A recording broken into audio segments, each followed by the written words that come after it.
በስመ አብ ወወልድ ወመንፈስ ቅዱስ አሐዱ አምላክ። በስመ አብ ወወልድ ወመንፈስ ቅዱስ አሐዱ አምላክ። በስመ አብ ወወልድ ወመንፈስ ቅዱስ አሐዱ አምላክ አሜን። የአባቶቻችን አምላክ የቸርነት ባለቤት ቸሩ እግዚአብሔር ከዚህ ሰዓት ከዚህ ዕለት ያደረሰን ቅዱስ ክቡር ስሙ የተመሰገነ ይሁን። እንዴት ዋላችሁ? ቸርነት፣ ምሕረት፣ ይቅርታ፣ ርኅራኄ የባሕርይ ገንዘብ የሆነ አምላካችን መድኃኒታችን ኢየሱስ ክርስቶስ ለአምላክነት እንደሚገባ በድጋሚ የተመሰገነ ይሁን። እመቤታችን ወላዲተ አምላክ ንጽሕት ቅድስት ድንግል ማርያም፣ ቅዱስ መስቀል፣ ቅድስት ቤተ ክርስቲያን፣ ወዳጆቹ ቅዱሳን ሁሉ የተመሰገኑ ሆኖ እንኳን አደረሳችሁ። ቸር መድኃኔዓለም ከእመቤታችን ዓመታዊ ክብረ በዓል ከንጹሐን በረከት ያሳድርብን። ትንቢተ ኢሳይያስ ምዕራፍ 7 ቁጥር 10 እግዚአብሔርም ደግሞ አካዝን እንዲህ ብሎ ተናገረው፣ ከጥልቁ ወይም ከከፍታው ቢሆን ከአምላክ ከእግዚአብሔር ምልክትን ላንተ ለምን። አካዝም አልለምንም፣ አምላኬ እግዚአብሔርንም አልፈታተንም አለም። እርሱም አለ፣ እናንተ ዳዊት ቤት ሆይ ስሙ፣ በውኑ ሰውን ማድከማችሁ ቀላል ነውን? እግዚአብሔርን ታደክማላችሁ። ስለዚህ ጌታ ራሱ ምልክት ይሰጣችኋል። እነሆ ድንግል ትጸንሳለች፣ ወንድ ልጅንም ትወልዳለች፣ ስሙንም አማኑኤል ብላ ትጠራዋለች። ሕፃኑም ክፉን ለመጥላት መልካሙንም ለመምረጥ ሳያውቅ ቅቤና ማር ይበላል። ሕፃኑ ክፉን ለመጥላት መልካሙን ለመምረጥ ሳያውቅ የፈራሃቸው የሁለቱ ነገሥታት ሀገር ባድማ ትሆናለች። ስለ ቅዱስ ቃሉ ቸሩ እግዚአብሔር የተመሰገነ ይሁን። የጾመ ፍልሰታ ትምህርት ክፍል 7 ዛሬ እንቀጥላለን። ወላዲተ አምላክ በትንቢተ ኢሳይያስ ነው ርዕሳችን። ለዛሬ ደግሞ ናሁ ድንግል ትጸንስ ወትወልድ ወልደ ወትሰምዮ ስሙ አማኑኤል። እነሆ ድንግል ትጸንሳለች፣ ወንድ ልጅንም ትወልዳለች፣ ስሙንም አማኑኤል ትለዋለች የሚል ኃይለ ቃል ይሆናል። ተመሳሳዩ ኃይለ ቃል በቅዱስ ማቴዎስ ወንጌል በምዕራፍ 1 ላይ ተጠቅሶ እናገኘዋለን። የእግዚአብሔር መልአክ ለአረጋዊ ዮሴፍ ሲያስረዳው የጌታን ልደት ነገር ሲነግረው ይህንን ጥቅስ ጠቅሶ ከዚያ አያይዞ አማኑኤል የሚለውን ተርጉሞለታል። ዘበትርጓሜሁ እግዚአብሔር ምስሌነ። አማኑኤልም ማለት እግዚአብሔር ከእኛ ጋር ሆነ። በጥሬ ዘር ቢተረጉሙ በምስጢሩ ቢሄዱ ስጋችንን ነፍሳችንን አንድም ከእመቤታችን ከፍሎ ስጋዋን ነፍሷን ተዋሂዶ አንድ አካል አንድ ባሕርይ ሆነ ማለት ነው። እሱም በኋላ እንመጣበታለን። ስለዚህ ምናልባትም በኢሳይያስ ትንቢት ውስጥ ካሉ ኃይለ ቃሎች መካከል ዋናው በነገረ ማርያም ደረቅ ሐዲስ የሚባለው ትልቁ ይሄ ነው። ደረቅ ሐዲስ ይባላል። ለምንም ነገር አንተረጉመውም ከእመቤታችን በቀር። ለኢየሩሳሌም አንተረጉመው፣ ለሌላም አንተረጉመውም። ለአተታ ያክል በትርጓሜ የምታገኙት ነገር ይኖራል።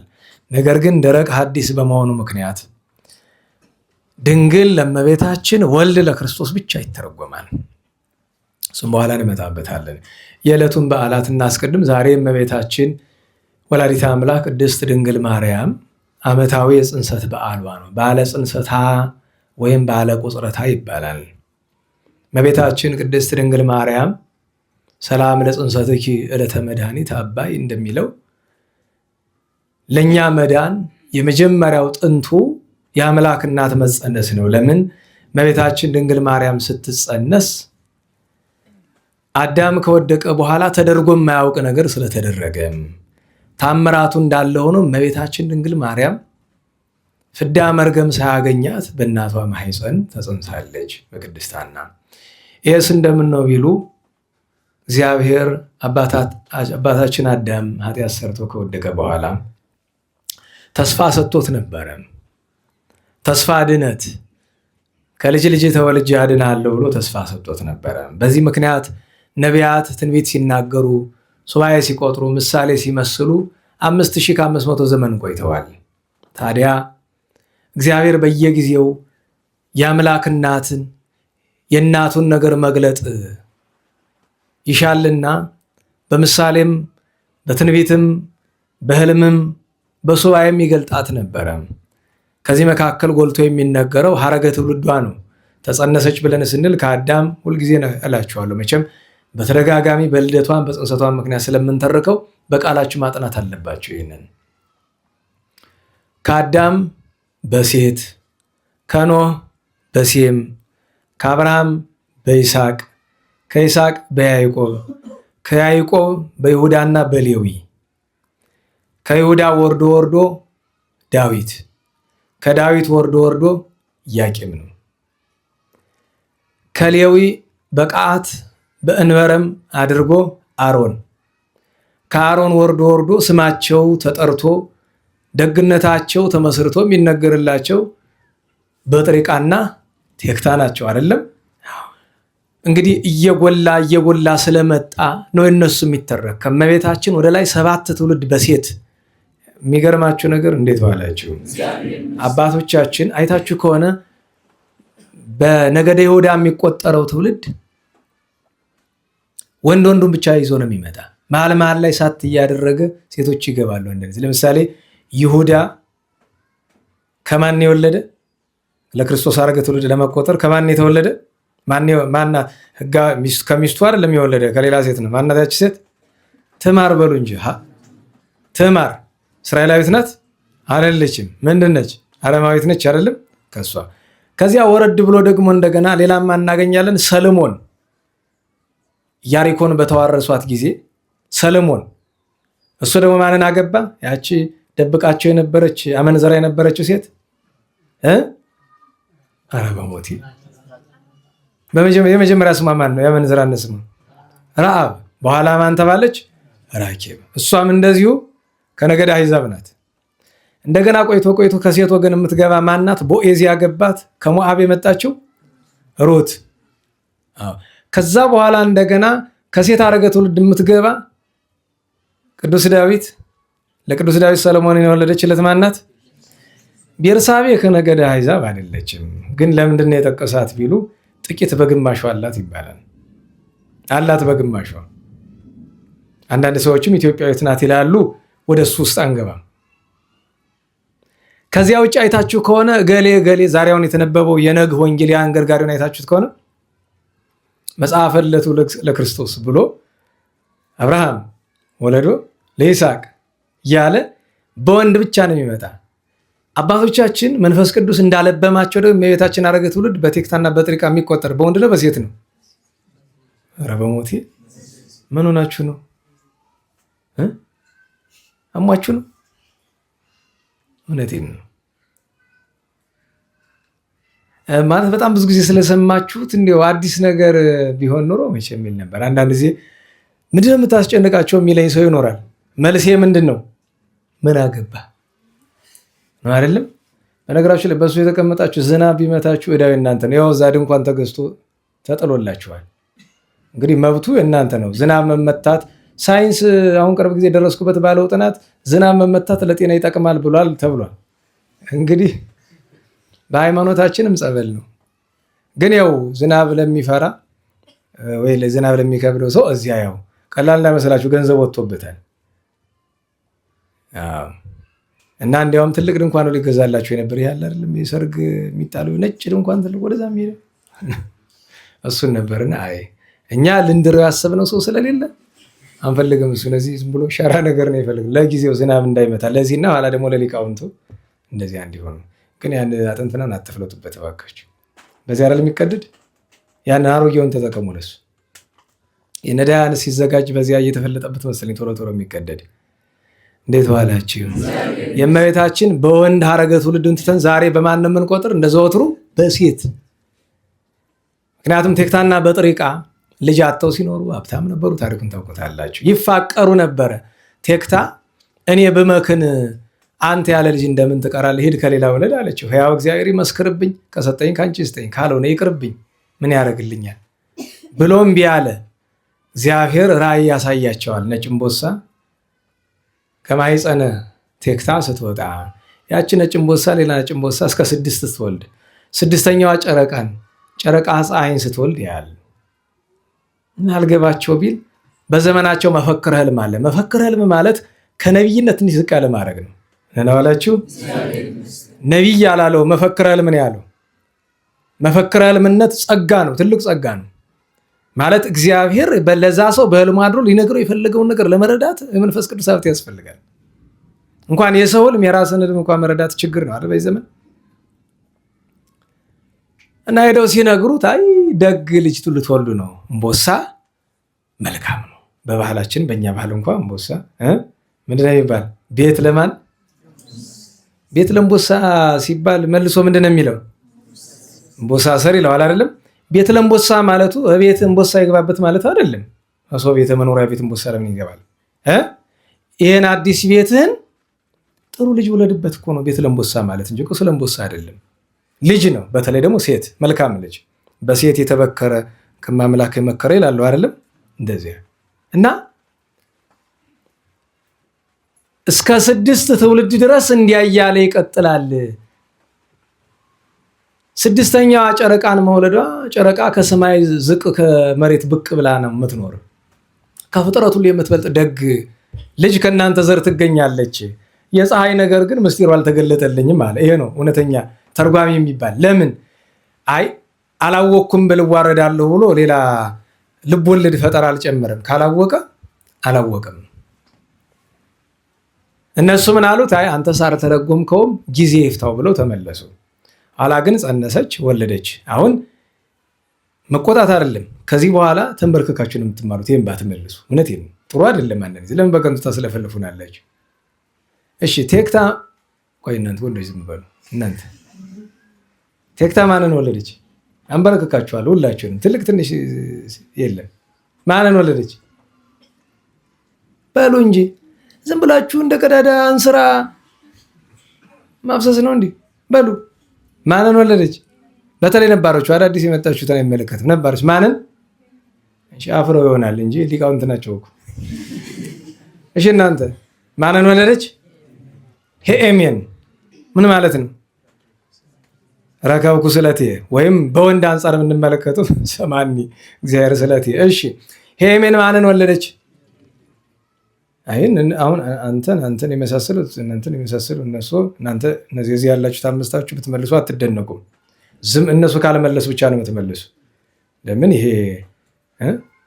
እድሜ ልካችሁን ስትማሩ ይኖራችሁ ናቸው ብዬ ነው። አስተምሩ ብዬ አልመክራችሁም እንጂ ለማስተማር ያክልም እውቀት አታጡም። እሺ ሄሜን ማንን ወለደች? ዴርዴ ማንን ወለደች? ቶና ማንን ወለደች? በመካከል ሴትናን የሚያስገቡ አሉ። ግን ሲካር ማንን ወለደች? ተናገሩ እንጂ ወረዳ ገባን። አንተስ የለም ጠፋ። ሄርሜላ አይደለም ሄርሜላ በሉ እስቲ። አዎ ሄርሜላ ማንን አገባች? ደግ ሰው ማን ማጣት ተጽፎ ብታገኙት እንዳታላሉት ማጣት። ከዚያ ማጣት እና ሄርሜላ 3 ሴቶችን ወልደዋል አይደለም? ማርያምን፣ ሶፊያንና ሐናን። ከነዚህ ከ3ቱ አንዱ የመጨረሻዋ ትንሿ ማናት? ሐና ናት። ከዚያ ኢያቄም ሐረገ ትውልዱ ከዳዊት ወገን ነው የሚቆጠረው። ሰው መጽሐፍ ቅዱስ ላይ ያለ ስለሆነ እሱ አያስቸግርም።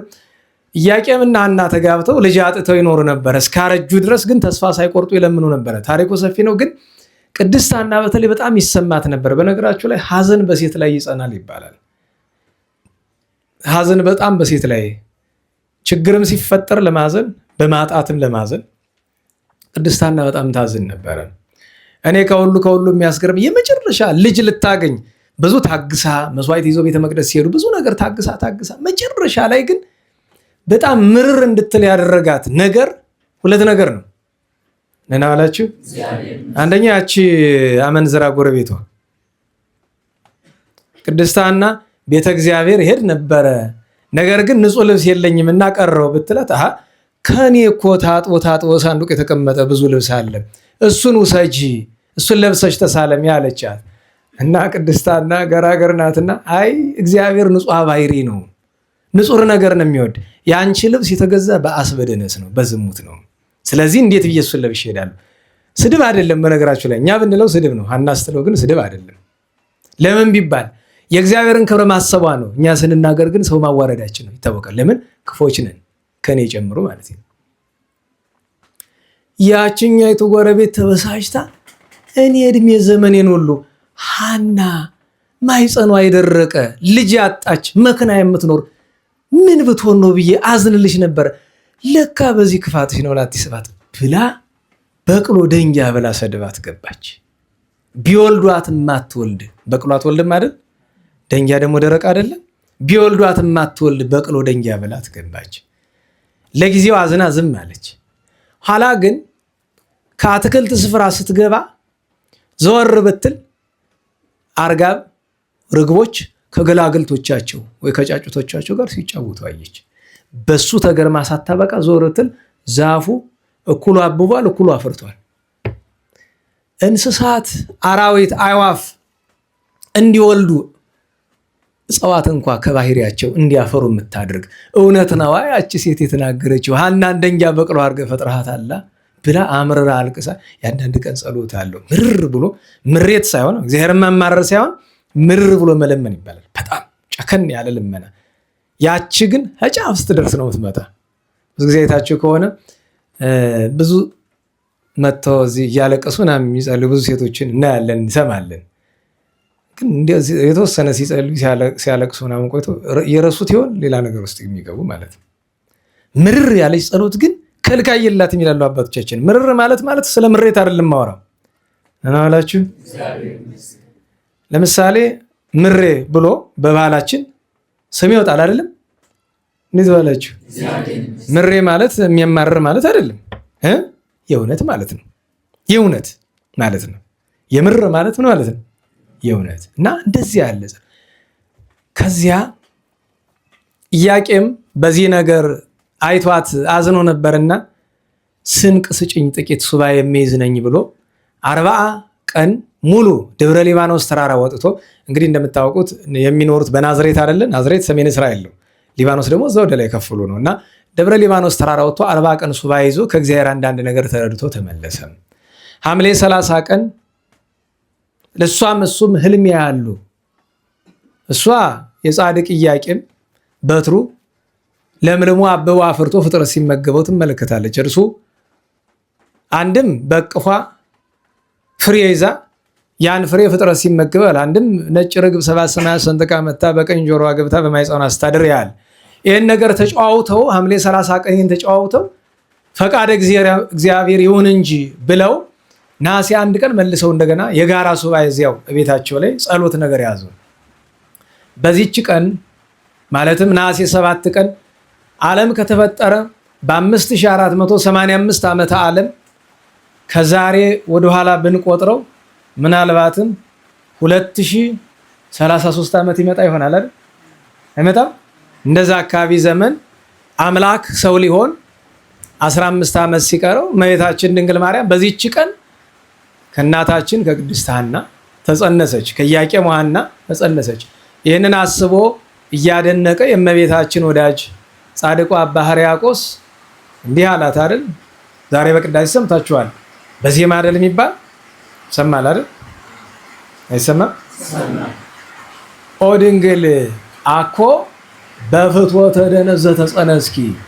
ድንግል ሆይ ሰዎች በልተው ጠጥተው ተኝተው ተነስተው ሙቀት ሲሰማቸው የኃጢአት ደማቸው ሲፈላ ሰው የሚመገበው ምግብ በመጠን በልቶ የጾመበት የሰገደበት እንደሆነ ፈቃድ አያመጣበትም። ነገር ግን አለመጠን የሚመገብ የማይሰግድ የማይጾም ከሆነ ያ የበላው ምግብ እኩሉ ሰውነት የሆነውና እኩሉ ግን ለኃጢአት ፈቃድ ሰውነቱን ያሞቀዋል። በነገራችሁ ላይ የኃጢአት ፈቃድ ሰውነት ሲሞቅ እንዴት እንደሚመጣ ማወቅ ከፈለጋችሁ ሰው ጋር ልትጣሉ ስትሉ ሰውነት ይግላል አይደል? ስትበሳጩ አይግልም? ሰው ሲያናድዳችሁ አይግልም? ስትበሳጩ ብቻ አይደለም ስትፈሩ ራሱ ሰዎች ስሜታችን ሲለወጥ እንደዚያ ነው። እና ለዚያ ነው ምን አላት? አኮ በፍትወተ ደነስ ሰዎች በልተው ጠጥተው የኃጢአት ሙቀት ተሰምቷቸው ለፍትወት ብለው አብረው ተኝተው አድረው በሚፈጠር ያይደለ አላ በሩካቤ ዘበግ እግዚአብሔር የፈቀደው ለአዳምና ለሔዋን የሰጠው ብዙ ወተባዙ ወምልዋ ለምድር ባለው ስርዓት ማና ወያቄም ተወለድኪ ከሐናና ከኢያቄም ተወለድሽ ብሎ አመስግኗታል። አባታችን ዛሬ ረፍቱን የምናከብርለት የአፄ ናኦድ የጻድቁ ልጅ ጻድቁ ልብነ ድንግል ለኖሃ መሩ ድርሰቱ ላይ ለኖሃ መሩ የአፄ ልብነ ድንግል ነው እንድታውቁት። ምን አለ? ለጽንሰትኪ በከርስ በማይፀን ለመጸነስሽ እንበላ አበሳ ወርኩስ አለ። አበሳ ወርኩስ ያለው ለሁለት ያስተረጉማል። አንድም እነሱ በንጹህ ሩካቤ ስለሆነ፣ ሁለተኛ እንበላ አበሳ ወርኩስ ያለው ከአባት ወደ ልጅ ከእናት ወደ ልጅ ይተላለፍ የነበረ ፍዳ ነበር አይደለም? ያ ወደ እመቤታችን ስላለመጣ እንበላ አበሳ ወርኩስ። ታስታውስ እንደሆነ የትንቢተ ኢሳይያስን ነገር ስንተረጉም ኢሳይያስ 1:9 ሶባ እኮ እግዚአብሔር ጸባዖት ዘአትረፈ ለነ ዘራ ያለው ይሄ ነው። ጠቢቡ ቅዱስ ሰሎሞንም ምን አለ? አልብኪ ነውር አለ። ነውር የለብሽም ካለ በኋላ ቀጥሎ ወኢምንትኒ ነው ያለ። ፈጽሞ ምንም ነገር።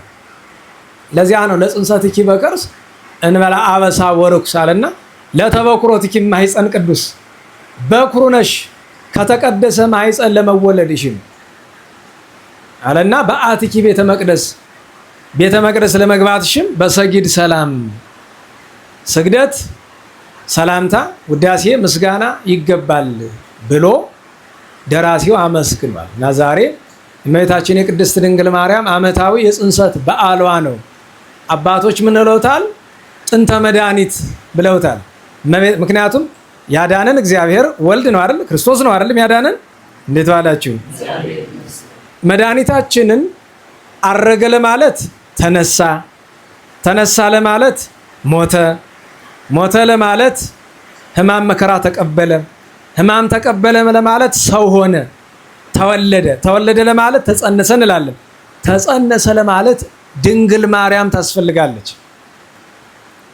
ድንግል ማርያምን አምላክን ወለደች ለማለት መጀመሪያ ተወለደች ማለት ይቀድማል። ተወለደች ለማለት ማን ይቀድማል? ተጸነሰች ይቀድማል። እና ዛሬ ዕለተ መድኃኒት አባይ ብሎ መጽሐፍ ያመሰገነው በዚያ ምክንያት ነው። ከዚያው አያይዘን ለኋላ ሰዓትም ለመቆጠብ የተአምሯን ነገር የጽንሰቷን ተአምር ዛሬ እንጥቀስ። እመቤታችን ድንግል ማርያም በማኅፀኗ የሰራችው ተአምራት ቁጥር የለውም። ከነዚህ መካከል መጽሐፍ ሁለቱን አድልቶ ይተርከዋል። ምን አላችሁ? አንደኛው የወለተ አርሳባን ታሪክ ነው። እቺ ሴት አይነ ስውር ናት። በአይኗ ማየት አትችልም። ቅድስት ሐና ጸነሰች መባሉን ሰምታ እንደሌላው ሰው አንዲት ሴት ስትጸንስ የኔ ቢጤ የሆነ እንደሆነ ሆዷ ሲገፋ ያየዋል፣ ያውቀዋል። ደና ባለሙያ ሰው የሆነ እንደሆነ ግን ሴቶችን አይናቸው፣ ከንፈራቸው፣ ጉንጫቸው በራሱ መጸነሳቸውን ይናገራል፣ ይታወቃል። ፊታቸው ራሱ ይናገራል። አንዲትን ሴት መጽነሷን ፊቷን አይቶ መናገር ይቻላል፣ አዋቂ ለሆነ ሰው ማለት ነው።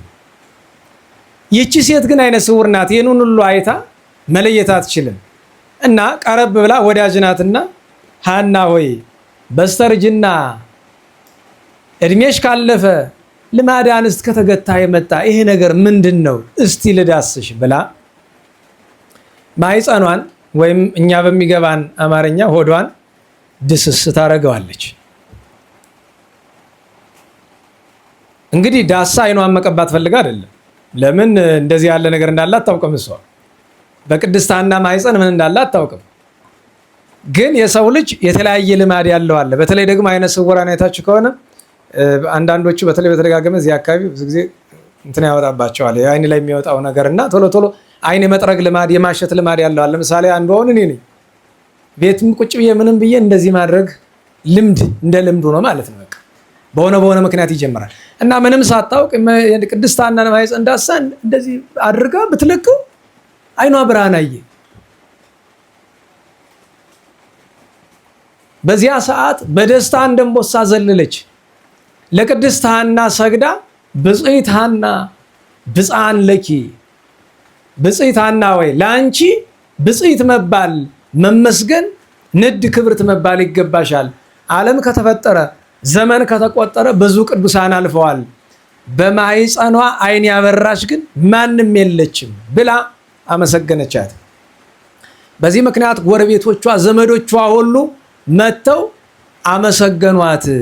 እሱም ብቻ አይደለ፣ ይህን አብነት አድርገው የታመሙ ሰው ከሰፈር ከአካባቢ ሲታመምና መፍትሄ ሲጠፋ ወደ እሷ መጥተው ማህፀኗን እየዳሰሱ ይድኑ ነበር። አንድ ሁለተኛ፣ ሳምናስ ወልደ ጦሊቅ አጎቷ ነው። በጣም ተወደው ነበረ። የቀድሞ ሰው ቶሎ አይሞትም፣ ያው እድሜው ረጅም ነበረ። ደህና ዋላችሁ። ዛሬ ክፋታችን እየረዘመ እድሜያችን እያጠረ መጣ አይደል? እንደዛ ሆነናል አይደል? ክፉነታችን እየረዘመ እድሜያችን እያጠረ ነው። በዓለም ታሪክ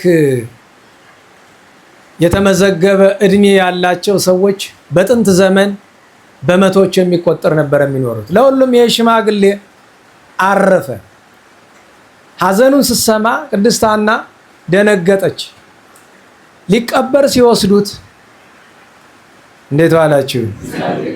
በነገራችሁ ላይ ቅድስት ሐና ከሞት ለማስነሳት አይደለም የሄደችው። ስታለቅስ የሀገራቸው ባህል ነውና በሰሜኑ የእስራኤል ክፍል ባህል የአስከሬኑን አልጋ እየዞረችው ስታለቅስ ፀሐይ ባለችበት አንጻር ስትሆን ጥላው ሄዶ እሱ ላይ ያረፈ። ጥላዋ የቅድስት ሐና ያን ጊዜ እንግዲህ ተገንዟል። እንቅስቃሴ ያሳየ ግራ ገብቷቸው ቢፈቱት ቁልጭ ቁልጭ ይላል። ተነስቶ ወአፍጠነ ሰጊደ እንደሚለው ፈጥኖ ሰገደላት። ምን አላት? ሰላም ለኪ እምሕይወቱ ለዘገብረ ሰማየ ሰማየ ወምድረ፣ ሰማይ ምድር ለፈጠረ አያት ልትሆኝ በስጋ የተገባሽ ሐና ሆይ ሰላምታ ላንቺ ይገባል ካላት በኋላ እንደገና ወደ ማህፀኗ እጅ ነስቶ ሰላም ለኪ እሙ ለፀሐይ ጽድቅ ብሎ ታስታውሱ እንደሆነ ቴክታና በጥሪቃ ሲያስተረጉሙ ጨረቃ ማንን ወለደች ብሏል? ፀሐይን። ስለዚህ ጊዜ ይፍታው አይደል ያሉ? ጊዜ ፈታው ይኸው መጥቶ ምን አለ? ሰላም ለኪ እሙ ለፀሐይ ጽድቅ እሙ ለዘገብረ ሰማየ ወምድረ ሰባ ወንስሳ ዘያስተሪ ወዘያስተሪ፣ የሚታየውን የማይታየውን ሰውን እንስሳትን ባሕሩን የብሱን ሰማዩን ምድሩን ለፈጠረ እናት የእውነተኛ ፀሐይ የፀሐይ ጽድቅ ክርስቶስ እናቱ ላንቺም ሰላምታ ይገባል ብሎ ሰግዶላት ተነስቶ ወደ ቤቱ ሄደ። እንዳይመስላችሁ መልሶ ነው ያረፈ። ለምን? ይህን እንዲመሰክር ነው እንጂ ተነስቶ እንዲኖር አይደለም የተፈቀደለት። በቅቶታል። አንዳንድ ሰው ይበቃዋል የሚባል አለ። እድሜ ጥግብ ብሎ አለ አይደል? በትርጓሜ ቅድስት ሐናን አንድ ጊዜ የሆነ ሰው ላይ እንደዛ ብለን ስንል እንዴት ሰው እንደዛ ይባላል አለው። ኧረ እኔ አይደለሁም መጽሐፍ ነው የሚል። ቅድስት ሐና ወለተ ፋኑኤልን ሳታገባ 12 ዓመት አግብታ 7 ዓመት ባሏ ሙቶባት በጾም በጸሎት ተወሰና 84 ዓመት ኖረች። ቢደምሩት 103 ይሆናል አይደል? ደህና በልታለች ይላል። እንዴት ዋላችሁ? ምግብ ይመስላችኋል በልታለች የሚለው አይደለም። እድሜ ጠግባለች ለማለት ነው። እቺ ባልቴት እድሜ ጠግባለች። ነገር ግን እኛ የምንፈልገው የምንወደው ሰው ከሆነ 150 ዓመት ሆኖትም ተጨማሪ እንፈልጋለን። ብዙ ሰው በነገራችሁ ላይ የ20 ዓመት ወጣት የሞተበት ቤተሰብና የ90 ዓመት የሞተበት እኩል ያዙ ይልቀቁ ይላሉ። በጣም ታሞ ሞቱ ሲለመንለት የኖረ ሰው ሲሞትና እንዴ በጤናው ቆሞ እየሄደ በመኪናው በምን የሞተ ሰው እነሱም እኩል ይለቀሳል። ልክ አባቶቻችን እናቱ የሞተችበትና እናቱ ገበያ ሄደችበት እኩል አለቀሱ ይባላል አይደል? አስባችሁታል? እንደነዚህ ሕፃን መሆን እኮ ነው።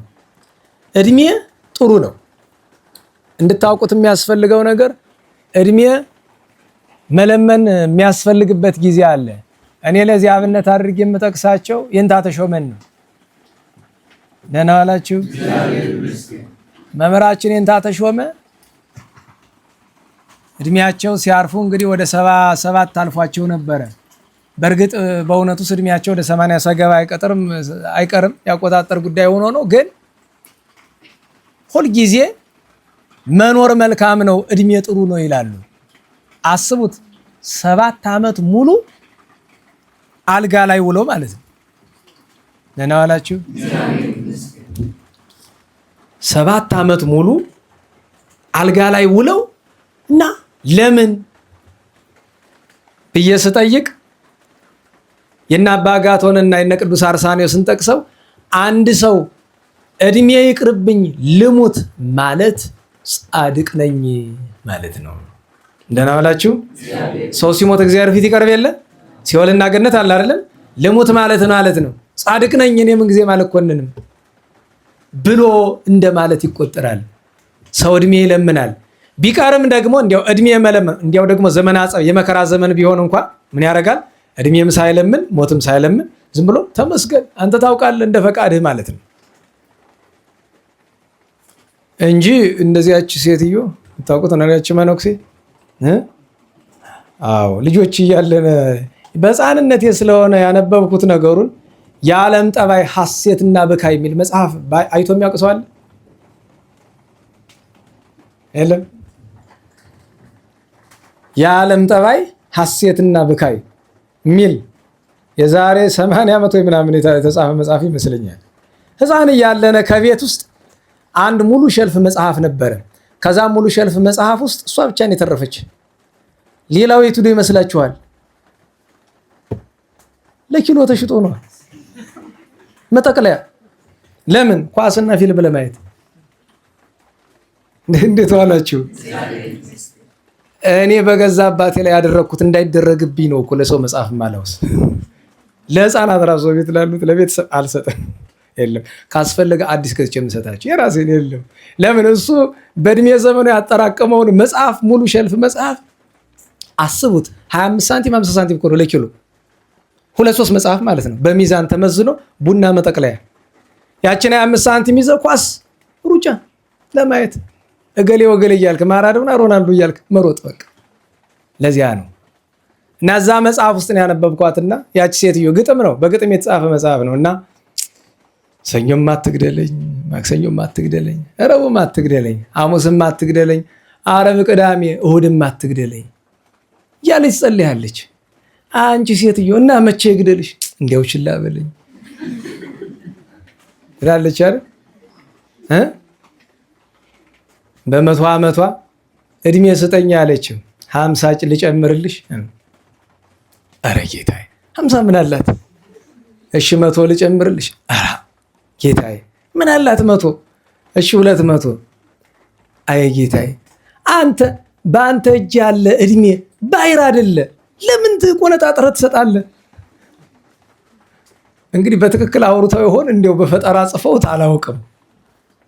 ግን ይሄ የቅዱሳን ታሪክ አይደለም። እንዲያው አንዳንድ እንደዚሁ አልፎ አልፎ ለትምህርትም ፈጥረውት ይሆናል፣ እውነትም ሊሆን ይችላል። የእድሜ ነገር ተነስቶ ነው ለሁሉም እንዲያ ብሎ ተነስቶ መስክሮ መልሶ አርፏልና እመቤታችን በማኅፀን እያለች አይነ ስውር ያበራች፣ የሞተ ያስነሳች፣ ክብሯ ገናንነቷ ከሞት በተነሳ ሰው የተመሰከረላት መላእክት እና በኋላ እኮ እዚያ የነበሩት ከማረፉ በፊት በምን ምክንያት እንዲያልክ ሲሉት መላእክት እንዲህ እያሉ ሲያመሰግኑ ሰምቼ ብሏል። የመላእክት ምስጋና ነው ነገሩና የተአምሯ የጽንሰቷ የልደቷ የስሟ በረከት ይደርብን። አሁን ወደ ትምህርታችን እንምጣና ሰዓቱን እንጠቀመው። የሌሎች ቅዱሳንንም ታሪክ እናውሳ እንጂ ዛሬ የእስራኤል እና የራሄል ልጅ እስራኤል ያዕቆብና የራሄል ልጅ ከ12ቱ ነገደ እስራኤል የተቀደሰው በግብፅ የንጉሱ ሁለተኛ እስከመሆን ድረስ የደረሰው ጻድቅ ሰው ቅዱስ ዮሴፍ ልደቱ ነው። ከዚያ በተረፈ ቅዱስ ጴጥሮስ ሊቀ ሐዋርያት በቅዱስ ማቴዎስ ወንጌል ምዕራፍ 16 ላይ እንደምታነቡት 16 ላይ ደቀ መዛሙርቱ ጌታችን መድኃኒታችን ኢየሱስ ክርስቶስ ማን እንደሆነ ለማወቅ ተቸግረው ነበረ። አንዳንድ ጊዜ ድንቅ ነገሩን እያዩ ነቢያት አንዱ ቢሆን እያሉ ይቸገሩ ነበርና አንድ ጊዜ ሲከራከሩ ቅዱስ ጴጥሮስ በዚያ ፈንጠር ብሎ ተቀምጦ ደቀ መዛሙርቱ ማን ነው ክርክራቸው? እግዚአብሔር ነው አይደለም? እግዚአብሔር ነው ወይስ አይደለም? አይደለም። ክርክራቸው ምንድን ነው? እንዴት ዋላችሁ? ኤርሚያስ ነው ወይስ ኤልያስ ነው ወይስ ሙሴ ነው ወይስ መጥምቁ ዮሐንስ ከሞት ተነስቶ ነው? እንደዚያ ነው የሚለው። በመካከል ያ ሽማግሌ ዳኘን ብለው ትልቅ ስለሆነ በዚያ ወቅት ቅዱስ ጴጥሮስን ይጠሩታል። እስኪ ንገረን ማን ነው ትላለህ አሉት። በጣም ተበሳጨባቸው፣ ተቆጣቸው። እንዲህ እርሱ ያው እግዚአብሔር ልጅ ክርስቶስ ነው እንጂ ደግሞ በነቢይ ተመስሉታላችሁ ብሎ ተቆጣቸው። ጌታችን በሌላ ስፍራ ነው ያለ። እንዲያ ሲሆን የማይሰማቸው መስሏቸዋል። ከዚያ እነሱንም ሳያስደነግጥ ወዲህ ቅዱስ ጴጥሮስን አስመስክሮ ምስክርነቱን ተናግሮ ለመሾም ወዲህ የነሱን ልብ ለማረም ሳያስደነግጣቸው ይዟቸው ወጣና ማን ትሉኛላችሁ ብሎ ከማስደንገጥ ይልቅ ሰዎች ማን ይሉኛል አላቸው። እነሱ ደግሞ በብሂል ይብሉ ከይላሉ አባቶቻችን ሰዎች እንዲህ ይሉሃል እያሉ የልባቸውን እያወጡ የራሳቸውን ተናገሩ። ኤርምያስም ኤልያስም መጥምቁ ዮሐንስም እያሉ ተናገሩ። አንትሙኬ እንከ መነ ትብሉኒ፣ እናንተ እንግዲያ ማን ነው የምትሉኝ? ሰውስ እንደዚህ አለኝ ሲላቸው ፍጥጥ ለምን የራሳቸውን ተናግረው የለ። ደህና ዋላችሁ። ያን ጊዜ ቅዱስ ጴጥሮስ ፈጠን ብሎ አንተ ውእቱ ክርስቶስ ወልደ እግዚአብሔር ሕያው፣ አንተ የሕያው እግዚአብሔር ልጅ አንድያ የባሕሪ ልጁ ክርስቶስ ነህ፣ ከወዲህ ዓለም ወዲህ ዓለም የመጣ ብሎ መሰከረ። ያን ጊዜ ምን አለው? ኢከሰተ ለከ ዘሥጋ ወደም፣ ይህንን ስጋዊ ደማዊ አመለካከት አልገለጠልህም። ይሄ ነገር ትልቅ ነገር ይነግረናል አይደል? የዘመን አገልግሎት በሙሉ ማለት ይችላል በስጋና በደም አመለካከት ነው፣ በመንፈስ ቅዱስ ሐሳብ አይደለም። ከጥቂቶች አባቶችና እናቶች ከእውነተኞቹ በቀር የሰማዩ አባት ገልጦልሃል እንጂ አለና ብፁዕ አንተ ስምዖን ወልደ ዮና፣ የዮና ልጅ ስምዖን ሆይ አንተ ንዑድ ነህ ክቡር ነህ። በነገራችሁ ላይ እንዴት ዋላችሁ? ዮና የሚል ቃል ከዚህ ከቅዱስ ጴጥሮስ አባት ውጭ ሌላ ታውቃላችሁ? ዮና ተብሎ የተጠራ ሰው ይኸውላችሁ፣ አንዳንድ ቃላት በግሪክ ሲመጡና በሌላ ቋንቋ ሲመጡ እኮ ነው የቸገረን። ፍንጭ ልስጣችሁ። ነቢዩ ቅዱስ ኤልያስን ታውቃላችሁ? ሰራፕታ ሄዶ ነበር አይደል? ያቺ ሴት ምኗ ሞተባት? ያ ልጅ ማን ነው ስሙ? ስተቆርጦ ነው። ዮና እና ዮናስ እና ሲመጣ ይሄኛው በይሄኛው ቀጥታው ስለመጣ ዮና፣ ምክንያቱም በብሉይ ኪዳን ነው የመጣውና ዮና ዮናስ እንደዛ ነው። አባታቸው ዮናስ ነው የሚባል ይባላል። እና ብፁዕ አንተ ስምዖን ወልደ ዮና፣ አንተ ንዑድ ነህ ክቡር ነህ፣ አንተ ኮክ፣ አንተ መሰረት ነህ አለት ነህ። ወዲህ በዛቲ ኮክ አንጻ ለቤተ ክርስቲያኔ፣ ቤተክርስቲያኔን በአንተ መሰረትነት አንድም በዚች በተናገርካት ቃል መሰረትነት ሰራት አለው አንጻት አለው። ዋና ቅጸ ሲኦል ይህይልዋ፣ የገሃነም ደጆች አይበረታቱባትም አለና ወለከ ወበከ መራውተ መንግሥተ ሰማያት። አሁን እኮ ወደ ነገረ ማርያም ስበል እናመጣው ነው እኛ አይደለንም፣ ራሱ ነው ስቦ የሚያመጣው። ለአንተ ምን እሰጥሃለሁ? የመንግሥተ ሰማያት መክፈቻ እሰጥሃለሁ። ዘአሰርከ በምድር ይኩን እሱረ በሰማያት፣ በምድር ያሰርከው ኧረ በሞቴ ወዘፈታይከ በምድር ይኩን ፍቱሃ በሰማያት፣ በምድር የፈታኸው በሰማይ የተፈታ ይሁን አለው። ታዲያ አባ ጊዮርጊስ በቅዳሴው ምን አላት? በመዓዛ ቅዳሴ ንኢ ማርያም እመቤቴ ማርያም ነይማ ነይ መራወተ ስልጣኑ ለጴጥሮስ፣ የቅዱስ ጴጥሮስ የስልጣኑ መክፈቻ የመንግሥታት መክፈቻ የተባልሽ አንቺ ነሽ። ማርያም ብሂል መርህ ለመንግሥተ ሰማያት፣ መርታ ስታስገባ ሀብር ከልካይ ያለባት ይመስልሃል? ደህና ዋላችሁ። 12ቱን የመንግሥተ ሰማያት በሮች የሚጠብቁ ማን ናቸው? 12 ቅዱሳን ሐዋርያት አይደለም? የእመቤታችን የስሟን ማኅተም መጀመሪያ የልጇን ደመ ማኅተሙን የያዘ ከዚያ ቀጥሎ የእመቤታችን የቃል ኪዳኗን ማኅተም የያዘውን እኮ 12 ሐዋርያት አይመራመሩትም። ምንድን ነው የሚሉት? ህልፍ በግህደት ይሉታል። በጋድ እየታየ በነገራችሁ ላይ በድብቅ አይደለም። አንዳንድ ጊዜ የማይተማመኑበትን ሰው የሆነ ድግሱ ስለማስገባት ደብቀን ነው የምናስገባው፣ በግህደት አይደለም። ግን ደህና ወዳጅ የሆነ እንደሆነ ጥሩ አልብሶ በአደባባይ ሂድ፣ በዚህ ሬድ ካርፔት ትለዋለህ፣ በዚህ ዘመን ቀይ ምንጣፍ አንጥፈ በዚያ እና ይልፍ በግህደት ነው፣ በጋድ ግባ ይሉታል። እና መራወተ ስልጣኑ ለጴጥሮስ ይላታል እመቤታችንን። በረከቱ ይደርብን። ሌላኛው ዛሬ ቅዱስ ጢሞቴዎስ በስደት በሃይማኖት ምክንያት መከራ የተቀበለ የእስክንድርያ ሊቀ ጳጳሳት የቅዱስ ዲዮስቆሮስ ደቀ መዝሙር ነው። ሌላኛው ዛሬ ጨረስን። ኢያቄም ወሐና ማን አለ? አፄ ናዖድ ቀሩን አይደል? እንዴት ዋላችሁ? አፄ ናዖድ ማለት ከ1487 እስከ 1499 መጨረሻ ወይም እስከ 1500 ጥቂት ቀን ስለሆነ የቀራቸው 20 ምናምን ቀን ለ13 ዓመት የነገሱ የኢትዮጵያ ጻድቅ ንጉሠ ነገሥት ናቸው። እና የሚገርማችሁ ዛሬ አንገርጋሪው ጀምሮ ቀለም ሰምታችሁ ከኔ መጀመሪያ አንገርጋሪው ቀለም ምንድነው የሚለው? ለናኦድ ክብርኪ ኩንዮ ይላል። እኛ ደግሞ ለወጥ እናደርገውና ኮንኪዮ እንለዋለን። ለምን? ያን ጊዜ እሳቸው ያረፉ ጊዜ የተደረሰ ቀለም ስለሆነ ኩንዮ ነው። ሰዋስወ ሳይል የይቅርታ መሰላል ሁኞ ርስቱን መንግስቱ እንዲወርስ ወዳጅሽ ነው። መልክአ ማርያምን የደረሰልሽ ብዙ ቅንያት የደረሰልሽ ሊቅ ጻድቅ ብዙ ምስጢር ያናገርሽ የገለጽሽለት ምስጢረ ሥላሴ የተገለጠለት ጻድቅ ቅዱስ ግና ኩንዮ ሰዋስወ ሳይል ምን አለ? ማይፈዱ ለነበልባል የነበልባለ መለኮት የእግዚአብሔር ማይፈዱ ማደሪያው መርዓት ዘወንጌል የወንጌል ምን ሙሽራ ነናላችሁ። ቅዱስ ሰሎሞን መርዓት አላላትም? ኧረ በሞት የተው አዎ አለው እኮ ራሱ የዛሬ ወረብ አልሰማችሁ? አንገርጋሪ ወረብ ማይፈዱ ለነበልባል አታውቁትም? መርዓት ዘወንጌል መርዓት ዘወንጌል አለ እኮ። እስቲ ሞክሩት። ሰነፉላ መዝሙር እንኳ እኔ በነገራችሁ ላይ ወለ ሰንበት ተማሪ ምስጢር ብዙ አያውቅም፣ መዝሙር ግን ይችላል አይደለም? ሌላው ደግሞ መዝሙር የማይችለው ምስጢር ይችላል። እናንተ የትኛው ናችሁ? አንዱን ቻሉ እንጂ ረዳ ገባ። ይሄ ደግሞ በነገራችሁ ላይ አንገርጋሪ ላይ ያሉት ወረቦች ተመሳሳይ ዜማ ተመሳሳይ ጉሮሮ ስለሆነ የሚጠቀሙት አያስቸግሩም። በላምታ እስቲ ማይፈዱ ለነበልባል ማይፈዱ ለነበልባል መርዓት ዘወንጌል መርዓት ዘወንጌል መርዓት ዘወንጌል መርዓት።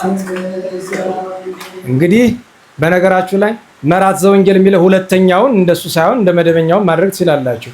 መርዓት ዘወንጌል መርዓት ዘወንጌል ብሎ እቺ ጉሮሮ ሳብ የምታደርገው ነው እና እመቤታችን እንደዚያ ሆና የተመሰገነችለት ቅዱስ ሰው አፄ ናኦድ ዛሬ እረፍቱ ነው። በነገራችን ላይ መልክአ ማርያም ዛሬ ደግመናል።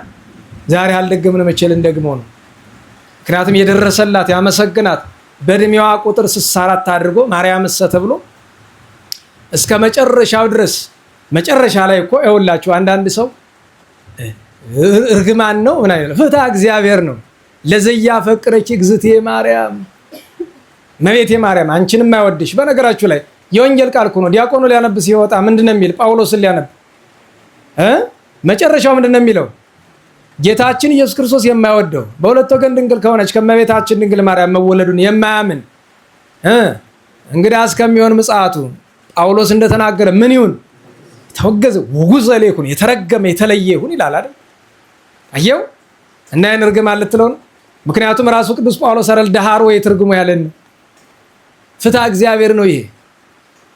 እና ምን አለ? ለዘያ ፈቅርኪ እግዝእቴ ማርያም መቤቴ ማርያም አንቺንም አይወድሽ። አምጣ እስቲ አሁን ጎበዝ ወኩፈ ይኩን ጸሎቱ በእግዚአብሔር ፊት ተቀባይነት አያገኝ አታጠብቁት ይትገዘም ኑሃመቱ እድሜው ይቆረጥ ይቀሰፍ ማለት ነው። ወይ ጥፋ በከንቱ ፍሬ ሳያፈራ ምንም ቁም ነገር ሳይሰራ ይጥፋ ብሎ በአፈ መላእክት ወሰብ ይትረገም ያላላችሁ ነው። ለለሰዓቱ በየጊዜው በየሰዓቱ መላእክትም ጻድቃንም በእነሱ አንደበት የተረገመ ይሁን ነው።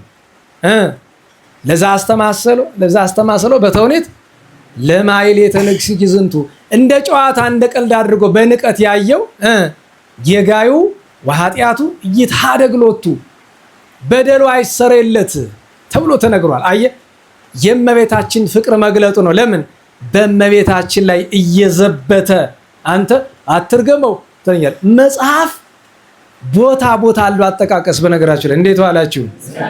ሃይማኖት ሲደፈር ሀገር ሲደፈር ይሄን ሲመታ ይሄን ስጠው የሚባል ህግ እንጠቅሳለን? ንገሩኝ። ሁሉም ቦታ አለ እና እኒህ ጻድቅ ንጉሥ ዛሬ እረፍታቸው ነው። በረከታቸው ይደርብን። 8ኛውን ሺህ ማለት እኛን እኮ ነው አልያቸው እንዲቅርብኝ ብለው 8ኛው ሺህ ሊገባ ከዚህ 23 ከዚያ 5 ብትደምሩበት ስንት ይሆናል? 28 ቀን ሲቀረው 4 ድፍን ሳምንት ሲቀረው አርፈው እመቤታችን ወስዳቸዋለች። በረከታቸው ይደረብን። ትምህርታችን ርዕስ ምንድን ነው? ናሁ ድንግል ትጸንስ፣ እነሆ ድንግል ትጸንሳለች። አሁን መጀመሪያ አጭር ታሪክ ልንገራችሁ። እንዴት ዋላችሁ? እንዴት ዋላችሁ? አጭር ታሪክ ልንገራችሁ። መጀመሪያ ላይ ታሪኩን ሲነግረን መጀመሪያ ትንቢተ ኢሳይያስ ታስታውሱ እንደሆነ ትናንት ምን አለ? ወምዝ በአመተ ሞተ ኦዚያን ንጉስ። ኦዚያን ከሞተ በኋላ ልጁ ማን ተተካ? ኢዮአታም አይደለም? አሁን ደግሞ በአንድ ምዕራፍ ማን ሞተ? ኢዮአታም ሞተና ማን ተተካ? አካዝ ተተካ። ከዚያ ታሪክ ይነግረናል። አካዝ በነበረበት ጊዜ የሰማርያው ንጉስ ከሶርያው ንጉስ ጋር ይዶልትበታል። ምን አለው? ና ተረዳድተን አካዝን ገለን ሁለቱን ነገድ በኢየሩሳሌም ያለውን ባሪያ እናድርገው። ለዚህ ፈንታ እኔ ላንተ ባሪያ ሆነላለሁ። እኔ ላንተ ልገዛ፣ ለኔ ነገደ ይሁዳን ወይም ኢየሩሳሌምን አስገዛልኝ። እንግዲህ አስቡት 12 ነገድ ናቸው አይደለም? እንዴት ዋላችሁ? የአንድ አባት የያዕቆብ ልጆች ናቸው አይደለም? ነገር ግን የ10 ነገድ መሪ የሁለቱን ነገድ መሪ ለማጥፋት ከማን ጋር ይዶልታል? ከአሕዛብ ጋር። ዛሬ እንደዚህ የሚመስል ነገር የለም። ሀተታ ያስፈልገው። በቃ አያችሁት? የገዛ ወንድሙን ከባዕድ ጋር ተስማምቶ የሚያጠፋ ሰው ዛሬም ሞልቷል፣ በትልቁም በትንሹም ማለት ነው። በዚህ ጊዜ አካዝ ደንግጦ ነበረ። ታሪኩ ሰፊ ነው። አካዝ ደንግጦ እያለ እግዚአብሔር ለኢሳይያስ ይገለጥለትና ለቅዱስ ኢሳይያስ ኢሳይያስ ሆይ ሂድና ንጉሱ ከአደን እየተመለሰ ስለሆነ ተቀበለዋል። እናዋላችሁ ተቀበለውና ይህንን አናግረው ብሎ ላከው። ከዚህ በኋላ ነው ይህ ኃይለ ቃል ያለ። ምን ይላል? እግዚአብሔር ደግሞ አካዝን እንዲህ ብሎ ተናገረው። በማን ነው የሚናገረው? በኢሳይያስ ነው እንጂ አካዝ ጣዖት ነው የሚያመልክ። በነገራችን ላይ ክፉ ነው። እሱም ያው እንደ አባቱ እንደ ኢዮአታም እንደ አያቱ እንደ ኦዚያን ነው። የአካዝ አንድ ጥሩ ነገሩ ሕዝቅያስን መውለድ ብቻ ነው። ሕዝቅያስ ጥሩ ስለሆነ ማለት ነው እንጂ አካዝ ነገር ግን እግዚአብሔር ስለሚታገሳቸው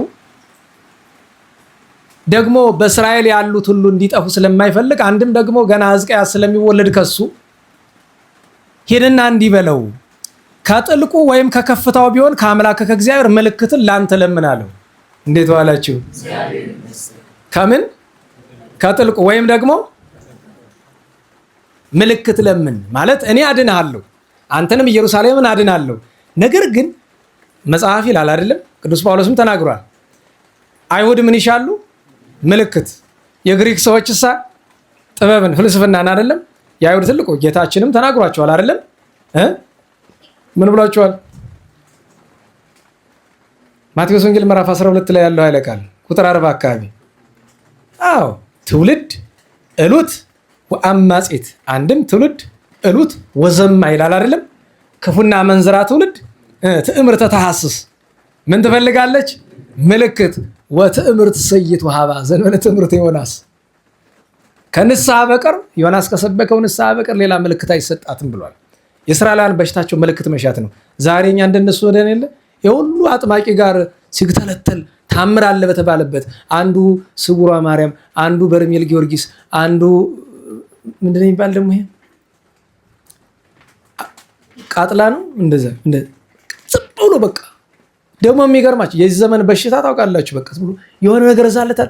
በነገራችሁ ላይ እንዴት ዋላችሁ? ያለንበት ቤተክርስቲያን ማን ነው? እመቤታችን እዚህ ሆና እኛ ማዳን አቅቷት። ቃጥላ ያለችው ማርያም ሌላ ናት። ስውራ ማርያም ላይ ያለችው ሌላ ናት። እዚህ አቡነ አብዬ እግዚ ቆሞ የጸለዩበት እዚህ ያላዳኑኝ የት ሂጄ እድናለሁ? እኔ ቅዱስ መርቆሬዎስ እዚህ ያላዳነኝ የት ሂጄ እድናለሁ? የት ገዳማት የታወቁ ቃል ኪዳን ያላቸው አሉ። ዋልድባ የአቡነ ሳሙኤል፣ ጎንድ የአቡነ ዮሐንስ፣ ማይረ ስላሴ የአቡነ አምደ ስላሴ፣ ጩጊ ማርያም የአቡነ ምመነ ድንግል፣ ደብረ ዳሞ የአቡነ አረጋዊ፣ መደራ የአቡነ ገሪማ እያልነ ብንቆጥር ቃል ኪዳን ለየት ያለ ቃል ኪዳን ያለበት ስፍራ ይኖራል። ግን እግዚአብሔር ለማዳን እምነት ካለን ያለንበት አዲስ አበባ በለው፣ ባህር ዳር በለው፣ ሐዋሳ በለው፣ ጅማ በለው፣ መቀሌ በለው፣ የትም በለው ያለህበት ስፍራ ላይ ያለው ቤተክርስቲያን ማዳንን አቃተው ብለህ ካሰብክ አንተ እምነትህን ክዳል ማለት ነው። የነጋዴ ሲሳይ መሆን ያመጣብናል። እንዴት ዋላችሁ? ምልክት አድናለሁ ብሎ ሲለው እንደተጠራጠረና አይ ብሎ ለምን አንደኛ ጣዖትን የሚያመልክ እግዚአብሔርን በግማሽ ልቡ ነው። ኢሳይያስ ስላለ ነው ምልክት ለምን። ታዲያ ግን ምልክት ሲጠይቀው ምንድን ያለው? ወይ ከጥልቁ ወይ ከከፍታው ለምን አለው። አባቶቻችን ምን ነው ተርጓል? ከጥልቁ ማለት እንደ ሙሴ ባህር ከፈልልኝ በለኝ ከፈለክ ከፍልልሃለሁ ምልክት። ከላይሳ ከከፍታው አለ እንደ ኢያሱ ፀሐይ አቁምልኝ በለኝ ከፈለክ አቁምልሃለሁ። እንግዲህ ለዛ ክፉ ሰው እንኳን ለእስራኤል ሲል እግዚአብሔር እንደዚያ። የሚገርማችሁ ግን አካዝ ግን ምን አለ? አለምንም አለ። እንዴት ዋላችሁ? አለምንም ማለቱ በጌታችን ስለማያምን ነው። ቀጥሎ ግን ምን አለ? አምላኬ እግዚአብሔርንም አልፈታተንም አለ። እቺን አባቱ ምን አለ? የፍርሃት አነጋገር ናት። ለምን አያምንበትም? ግን ይፈራዋለሁ። ደህና ዋላችሁ? እንዴት ዋላችሁ? አንዳንድ ሰው አለ አይደለም በድግምት ምንም አይሰራም ምናምን ሲል ይቆያል። ከዛ ዝም ብለህ ወረቀት አወጣና ባዶ ወረቀት እኮ ነው ዝም ብለህ ትበል ዝም ብለህ ድገም ጨርቁ እንደሚጥል ችግር አይደል? ካላመንክበት ለምን ትፈራለህ? ደህና ዋላችሁ? ካላመንክበት ለምን ትፈራለህ? እዛ ችግር እኮ ነው። በነገራችን ላይ ብዙ ጊዜ እኔ ገጥሞኛ ቃል በህይወቴ ለመጀመሪያ ጊዜ ሰው ክርስትና ስም የጠየኩ አንዲት ድሮ አብራኝ ባልደረባ የነበረች ሱሪ ትለብሳለችና እንዴን ሱሪ መድኃኒዓለም ቢያላቀቃት የክርስትና ስምሽ ማን ነው ብላት ዝም አልሰማሽኝም? ክርስትና ስምሽ ማን ነው? እንትናን ታውቃለህ ምናምን ብላ ወሬ መቀየር። በስመ አብ አቤት 6 ወር ስገው ደግሞ አልተቀበልኩም ንዴቱ አለቀኝ ብሎ ማለት ነው። በኋላ ትዝ ሲለኝ ለካ ቤተ ክህነት ሰው ነኝ ሌላ ነገር ያደርጋል ብላ ፈርታ ነው። አሁን ክፉ ማድረግ ቢፈለግ ክርስትና ስማ ምን ያደርጋል? እንዴት ዋላችሁ? መንፈስ ቅዱስ ይጠብቅ እንጂ ተንኮል ለማድረግ ያንተ ክርስትና ስም ያንቺ ክርስትና ስም ምን ያደርጋል? በፈለጉታ የሚሰሩት ትፈልግ በመጠሪያ ስምህ ትፈልግ በፈለግከው ነገር ምን ሰይጣን ለመስራት ምን ምክንያት ያስሽዋል? አረሰም በዚያ ምክንያት የሰው ክርስትና ስም አልጠይቅም። ለካ ቤተ ክህነት ሁላችን እንደዛ ነው የምንመስለው። በነገራችሁ ላይ ከአንድ ሽኮት ጠንቋይ ምናምን የሚሆነው አንዱ የሁለቱ ነው እኮ አለ። አንክድም ጠንቋይ አለ፣ በቤተ ክህነት ስም ጠንቋይ አለ። ይሄ ምንም የሚካድ ነገር የለውም። ይካዳል? ዝም አላችሁ? አለ፣ ሞልቷል፣ እንታወቃለን አለ። እኛ ላይ ሆኖ ሊያረጉብን የሞከሩ አሉ። እኛው እዚሁ አብረናቸው የምንኖረው ላይ እንኳን የሚሞክሩብን ነው እኮ አለ። ጠንቋይም አለ። ነገር ግን ሁሉን የቤተ ክህነት ሰው እንደዛ ብሎ ማሰብ ከባድ ነው። በነገራችሁ ላይ ይኸውላችሁ ከልጅነት ጀምሮ እግዚአብሔር አምላካችን ቸር ነውና ብዙ ያስተማረን ነገር አለ በአባቶቻችን አድሮ። የሚገርማችሁ ነገር እንኳን ጥንቆላ አልኳችሁ አንድ ሰው አለው እዚህ ስማቸውንም አልጠራ እንዴት ዋልክ አሉኝ የዛሬ 14 ዓመት እግዚአብሔር ይመስገን። እንዲያው ግን ማን ያጠጣ ምኑን ይሄ እውቀቱን ነገር ምን ለማለት ፈልገው ነው? እንዲያው ይሄን ሁሉ ትምህርት ምን አመጣው? ምን ትምህርት አለኝ እኔ? አይ አንድ ተባባል። ይሄው ድፍን 14 ዓመት አውርቻቸው አላውቅም። የእግዚአብሔር ሰላምታም የለኝም። ምክንያቱም እሳቸው ባያረጉትም በዚህ እንደሚያምኑበት አየሁኝ አይደለም። ግን አይነ ስውር ስለሆኑ ሳገኛቸው እጅ እየነሳው ነው የሚሄድ። ድምፅ አላሰማም። ያው ሰላምታ መከልከል አይገባም አይደለም። እሳቸው እኮ እንደዚህ አይነት ሰው አይደሉም። ግን ያንን ስላሉ በቃ ታውቃላችሁ፣ እንደዚህ አይነት ከተነካካ ሰው ጋር ሰላምታ የለም። በእጅ መጨባበጥ ነው። ደህና አደርክ እግዚአብሔር ይመስገን ብቻ ነው። ለምን ቢባል ሙሉ በሙሉ ሰይጣን ያደረባቸው ናቸው እኮ። በነገራችሁ ላይ አንድ ሰው ጠንቋይ ሆነ ማለት 100% እግዚአብሔርን ካደ ማለት ነው። ማንን የሚያመልክ ፀላዔ ሰናያትን ነው። መጠንቀቁም ጥሩ እንደሆነ ነገርን አመቶት ነው። እንዲያው አንዱን ይዛን አንዱን እየለቀቅን ደህና ዋላችሁ እና ይፈራል። አመልክም እግዚአብሔርን፣ ነገር ግን ይፈራል። ግን አነጋገሩ ምን ይመስላል? እግዚአብሔርን አልፈታተንም ብሎ ሲል የወዳጅ አነጋገር ይመስላል። ከዚያ ግን ምን አለ መልሶ እግዚአብሔር በቅዱስ ኢሳይያስ አድሮ እንዲህ አለው፣ እናንተ የዳዊት ቤት ሆይ ስሙ፣ በእውኑ ሰውን ማድከም ቀላል ነውን አለ። ሰው የሚለው ማንን ነው? ኢሳይያስን። ወዳጄን ነቢዩን በከንቱ ታደክመዋል አለ። ቀጥሎ ምን አለ? ማድከማችሁ ቀላል ነውን? እግዚአብሔርንም ታደክማላችሁ እንጂ አለው። አየህ፣ ለምን በነቢዩ አድሮ ማን መጥቷል? እግዚአብሔር። ከዚያ ቀጥሎ ግን ይሄ አሁን የምንፈልገውን የትንቢት ቃል ተናገረ። አንተ ባትለምንም ስለዚህ ጌታ ራሱ ምልክት ይሰጣችኋል አለ። ምልክት ማለት ለየት ያለ ነገር ነው አይደለም? በስነ ተፈጥሮ ህግ መደረግም አይችልም። ባሕረ ኤርትራን መክፈል ቀላል ነገር ነው? ታምር ነው አይደለም? ፀሐይ ማቆም ቀላል ነገር ነው? ታምር ነው አይደለም? እና እዚህ ምልክት ይሰጣቸዋል። ይሄም ምልክት ምንድን ነው? ናሁ ድንግል ትጸንስ፣ እነሆ ድንግል በድንግልና ጸንሳ ትገኛለች። በድንግልና ህትምት እንደሆነች ጸንሳ ትገኛለች። ወተወልድ ወልደ፣ ወንድ ልጅንም ትወልዳለች። አሁንም ስትወልድ በድንግልና ነው። ወትሰሚው ስሙ አማኑኤል፣ ስሙን ማን ትለዋለች? አማኑኤል። አሁን ይህንን ኃይለ ቃል በቅዱስ ማቴዎስ ወንጌል ምዕራፍ 1 ቁጥር 28 ጀምራችሁ ስትመለከቱት ይህንን ኃይለ ቃል የእግዚአብሔር መልአክ ቅዱስ ገብርኤል ለቅዱስ ዮሴፍ አረጋዊ ቃል በቃል ነግሮታል። እዚህ ላይ የምንነጋገራቸው ጥቂት ነገሮች አሉ። አንደኛ ናሁ ድንግል ትጸንስ የሚለውን ኃይለ ቃል ታስታውሱ እንደሆነ በቅዱስ ሉቃስ ወንጌል ምዕራፍ 2 ላይ የተጻፈ አንድ ታሪክ አለ አይደለም? በጥሊሞስ እስራኤልን በባርነት ገዝቷቸው እያለ 46ቱ ብሉያት ይተርጎሙልኝ ብሎ 72 መተርጉማን አመጥቶ ነበር። ሁለቱ ሞተው 70 ደረሱ። ከ70 መካከል አንዱ ማን ነው? ስምዖን አረጋዊ ወልደ ሲራክ፣ ስምዖን ካልዕ ዕዝራ የሚለው ማለት ነው። ሲተረጉም እዚህ ላይ ደረሰ። ናሁ ድንግል ትጸንሳለ። ይህንንማ እንኳን የአሕዛብ ንጉሥ የእስራኤሉ ንጉሥ እግዚአብሔር ይመለክባታል በሚባል ስፍራ ያለው አካዝ አላምንም ብሎ የሱ የልጅ ልጅ የሆነው ደግሞ ምናሴ ለምን እንዲያልክ ብሎ በመገዝ አሰንጥቆ በኩላብ አሰቅሎ ኢሳይያስን አስገድሎታል።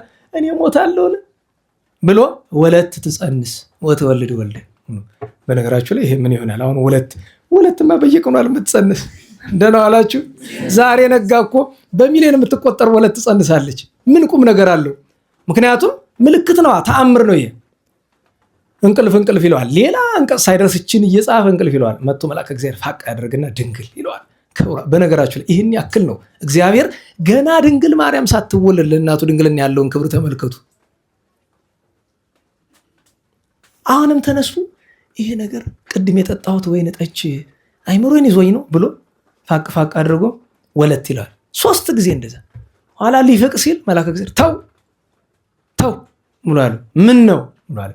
ይህንን በዓይንህ ሳታይ ድንግሊቱን ሳታያት ልጇንም ሳትታቀፉ አንተ አትሞት፣ በዚያውም ደዌ ታዞልሃል ያለው። ሄዶ አልጋ ላይ ወደቀ። 214 ዓመት 16 ዓመት አልጋ ላይ ተጣብቆ ይኖራል። የእመቤታችን ድንግልና አስቡት፣ የአምላክ እናት ድንግልና። ስለዚህ መነጋገር የሚገባው መጀመሪያ ናሁ ድንግል ትጸንስ ከሆነ ያ ምልክት ያ ተአምር የድንግል ማርያም በድንግልና መጽነስ ከሆነ ድንግልና ምንድን ነው? በነገራችሁ ላይ እዚሁ ላይ ልምከራችሁ።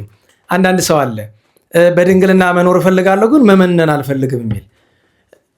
በድንግልና መኖሩን ለምንድን ነው የፈለግከው? በነገራችሁ ላይ ድንግልና ማለት እኮ ወንድ ከሴት ጋር ሴት ከወንድ ጋር መተኛት አለመተኛት ብቻ አይደለም። እሱ እኮ አያሸልምህም። በነገራችሁ ላይ አንድ ሰው ታውቃላችሁ፣ የጥንት ፈላስፎች ያገባሉ? ንገሩኝ። አያገቡም። ቅድስና አላቸው? ጸድቀዋል? አልጸደቁም። ከሴት ጋር ለመተኛት ብቻውን እኮ በቂ አይደለም። ከወንድ ጋር ለመተኛት ብቻውን በቂ እኮ አይደለም። ድንግልና ማለት በሃይማኖታችን ምናኔ ማለት ነው እንጂ አለማግባት ማለት ብቻ አይደለም። ምናኔ ነው። ድንግልና ማለት የዓለምን ፈቃድ ሁሉ መተው ማለት ነው። የዓለምን ፈቃድ ደግሞ ለመተው ግድ ቆቡን ጫን አይደለም፣ ግን ከዓለም ተለይ። ዓለም ላይ ሆነ ከፈቃዷ እንዴት ነው የምትለይ? እንጀራውን ባትበላው እያየው በዓይንህ ፈቃዱን አገኘው። በአፍንጫ እያሸተትከው ነው። ሴት እያየ ወንድ እያየሽ እንዴት ያለ ድንግልና ነው እሱ? ልዩ ትእዛዝ ከእግዚአብሔር ካለው ሰው በቀር እንዲህ ያለ ነገር ተፈቀደ አይደለም። እንደ እሱን ማወቅ አለበት። ነገር ግን ድንግልና ስንል ዓለም ከተፈጠረ ዘመን ከተቆጠረ ጀምሮ የመጀመሪያው ድንግልና አባቶቻችን የማን ነው ይላሉ? የአዳምና ሔዋን ነው አይደለም? የእናታችን ሔዋን ድንግልና ነው። የእናታችን ሔዋን ድንግልና ፈርሷል። ከአንድ ባል ውጭ ታውቃለች? ንገሩኝ። ድንግልናዋ የስጋ ድንግልና ሳይሆን የአእምሮ ድንግልናዋ የጠፋ እግዚአብሔርን ለመገዳደር ዕፀ በለስ የቆረጠች ቀን ነው። ልብላ ያለች ቀን ነው። ድንግልና የአእምሮ ድንግልና የሀሳብ ድንግልና የጠፋ የዛን ጊዜ ነው። ከዚያ በኋላ ብዙ ደናግል ነበሩ። እመቤታችን ከመወለዷ በፊት ብዙ ደናግል ነበሩ። ከተወለደች በኋላም ብዙ ደናግል ነበሩ። እነዚህ ሁሉ ደናግል ግን ከእመቤታችን ድንግልና ጋር ሊናጸሩ የማይችሉበትን ምክንያት ነው የምነግራችሁ። አንደኛ እመቤታችን ድንግል ማርያምን ድንግል ስንላት የመጀመሪያው መገለጫው በድንግልና መጽነስ፣ በድንግልና መውለድ ነው። ይህንን ማንም ከሷ በፊትም ከሷ በኋላ የተደረገለት የለም። ደህና ዋላችሁ። ድንግል ነው የኖረው አሉ። ነገር ግን ድንግሉ ነው መውለድ አልተቻላቸውም። ድንግልና የስጋ ድንግልና አላቸው፣ ግን መውለድ አልተቻለም። ስለዚህ እመቤታችን በድንግልና ጸንሳ። በነገራችሁ ላይ በታሪክ ድንግልናቸው ሳይነካ የጸነሱ ሴቶች አሉ። የቅድስት ሶፊያን ታሪክ አይደለም፣ ሌላ ቀን ተርክላችኋለሁ ከፈለጋችሁ። የቅድስት ሶፊያ ታሪክ ድንግልና እሷ ጠፍቷል፣ ምክንያቱም በዝሙት ወድቃለች። ሌላ ታሪክ አለ። ነገር ግን ያ የሆነበት ምክንያት የወንዱ ዘር በተለያየ ምክንያት ወደ ማይጸኗ ደርሶ ነው። በሆነ ምክንያት አሁን ልነግራችሁ በማልችለው ነገር ግን ስትወልድ ድንግልናዋ ጠፍቷል። ዞሮ ዞሮ ያቺ ሴት ምክንያቱም ድንግልና ሳይገሰስ ልጅ ሊወጣ አይችልም። ስለዚህ እመቤታችን ድንግል ማርያምን ድንግል ብለን ስንል በድንግልና ነው የጸነሰች፣ በድንግልና ያወለደች። እርሱም ፍጡር አይደለ ፈጣሪ፣ ሩቅ ብእሲ አይደለ ወልደ እግዚአብሔርን ነው በድንግልና ጸንሳ በድንግልና በሕቱም ድንግልና በተድላ መለኮት የወለደች። አንድ ሁለተኛ እመቤታችንን ድንግል ስንል መገለጫው ምንድን ነው? ቅዱስ ባስልዮስ የተናገረው ወትረ ድንግል ማርያም ቅድመ ጸኒስ ጊዜ ጸኒስ ድረ ጸኒስ ድንግል፣ ቅድመ ወሊድ ጊዜ ወሊድ ድረ ወሊድ ድንግል። አንድም እመቤታችን ድንግል ስንላት የስጋ ድንግልና ብቻ አይደለም። እመቤታችንን ድንግል የምንላት አባቶቻችን ምን አሉ? እመቤታችን ንጽሐ ስጋ ያልጎደለባት፣ ንጽሐ ነፍስ ያልጎደለባት፣ ንጽሐ ልቡና ያልጎደለባት።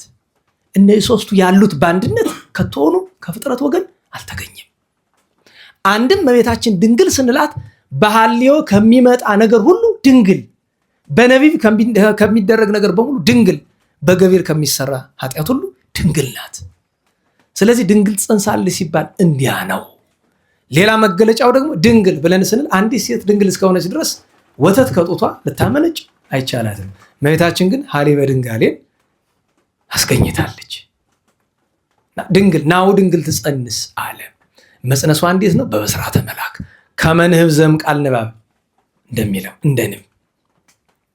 የንብ ነገር በራሱ ወደ 20 ሀተታ የሚያመጣ ትምህርት ስለሆነ ለብቻው ራሱን ችሎ የሚሰጥ ትምህርት ነው እና እመቤታችን ምልክት ያለው አካዝን ከማን አድንሃለሁ ነው ያለው? ከሁለቱ ነገስታት አይደለም? እንዴት ዋላችሁ? እንዴት ዋላችሁ? ከሁለቱ ነገስታት ከሰማርያውና ከሶሪያው ንጉስ አድንሃለሁ ብሎ ምልክት ነው እንደሚያድን። ለእኛሳ በአዲስ ኪዳን የተሰጠን ምልክት ድንግል ማርያም በድንግልና መውለዷ እንዴት ያለ ምልክት ነው ከተባለ ከሲኦል ከገሃነመ እሳት ከፍዳ ከመርገም ለመዳናችን ምልክት እመቤታችን ናት። እንዴት ቢሉ በድንግልና መጽነሷ፣ በድንግልና አምላክን መውለዷ ምልክት፣ የመዳናችን ምልክት። ቀጥሎ ግን አንድ ኃይለ ቃል ይጨምራል ነቢየ እግዚአብሔር ስለ ሕፃኑ ስለ እመቤታችን ስለ ልጅ ስለ ጌታ።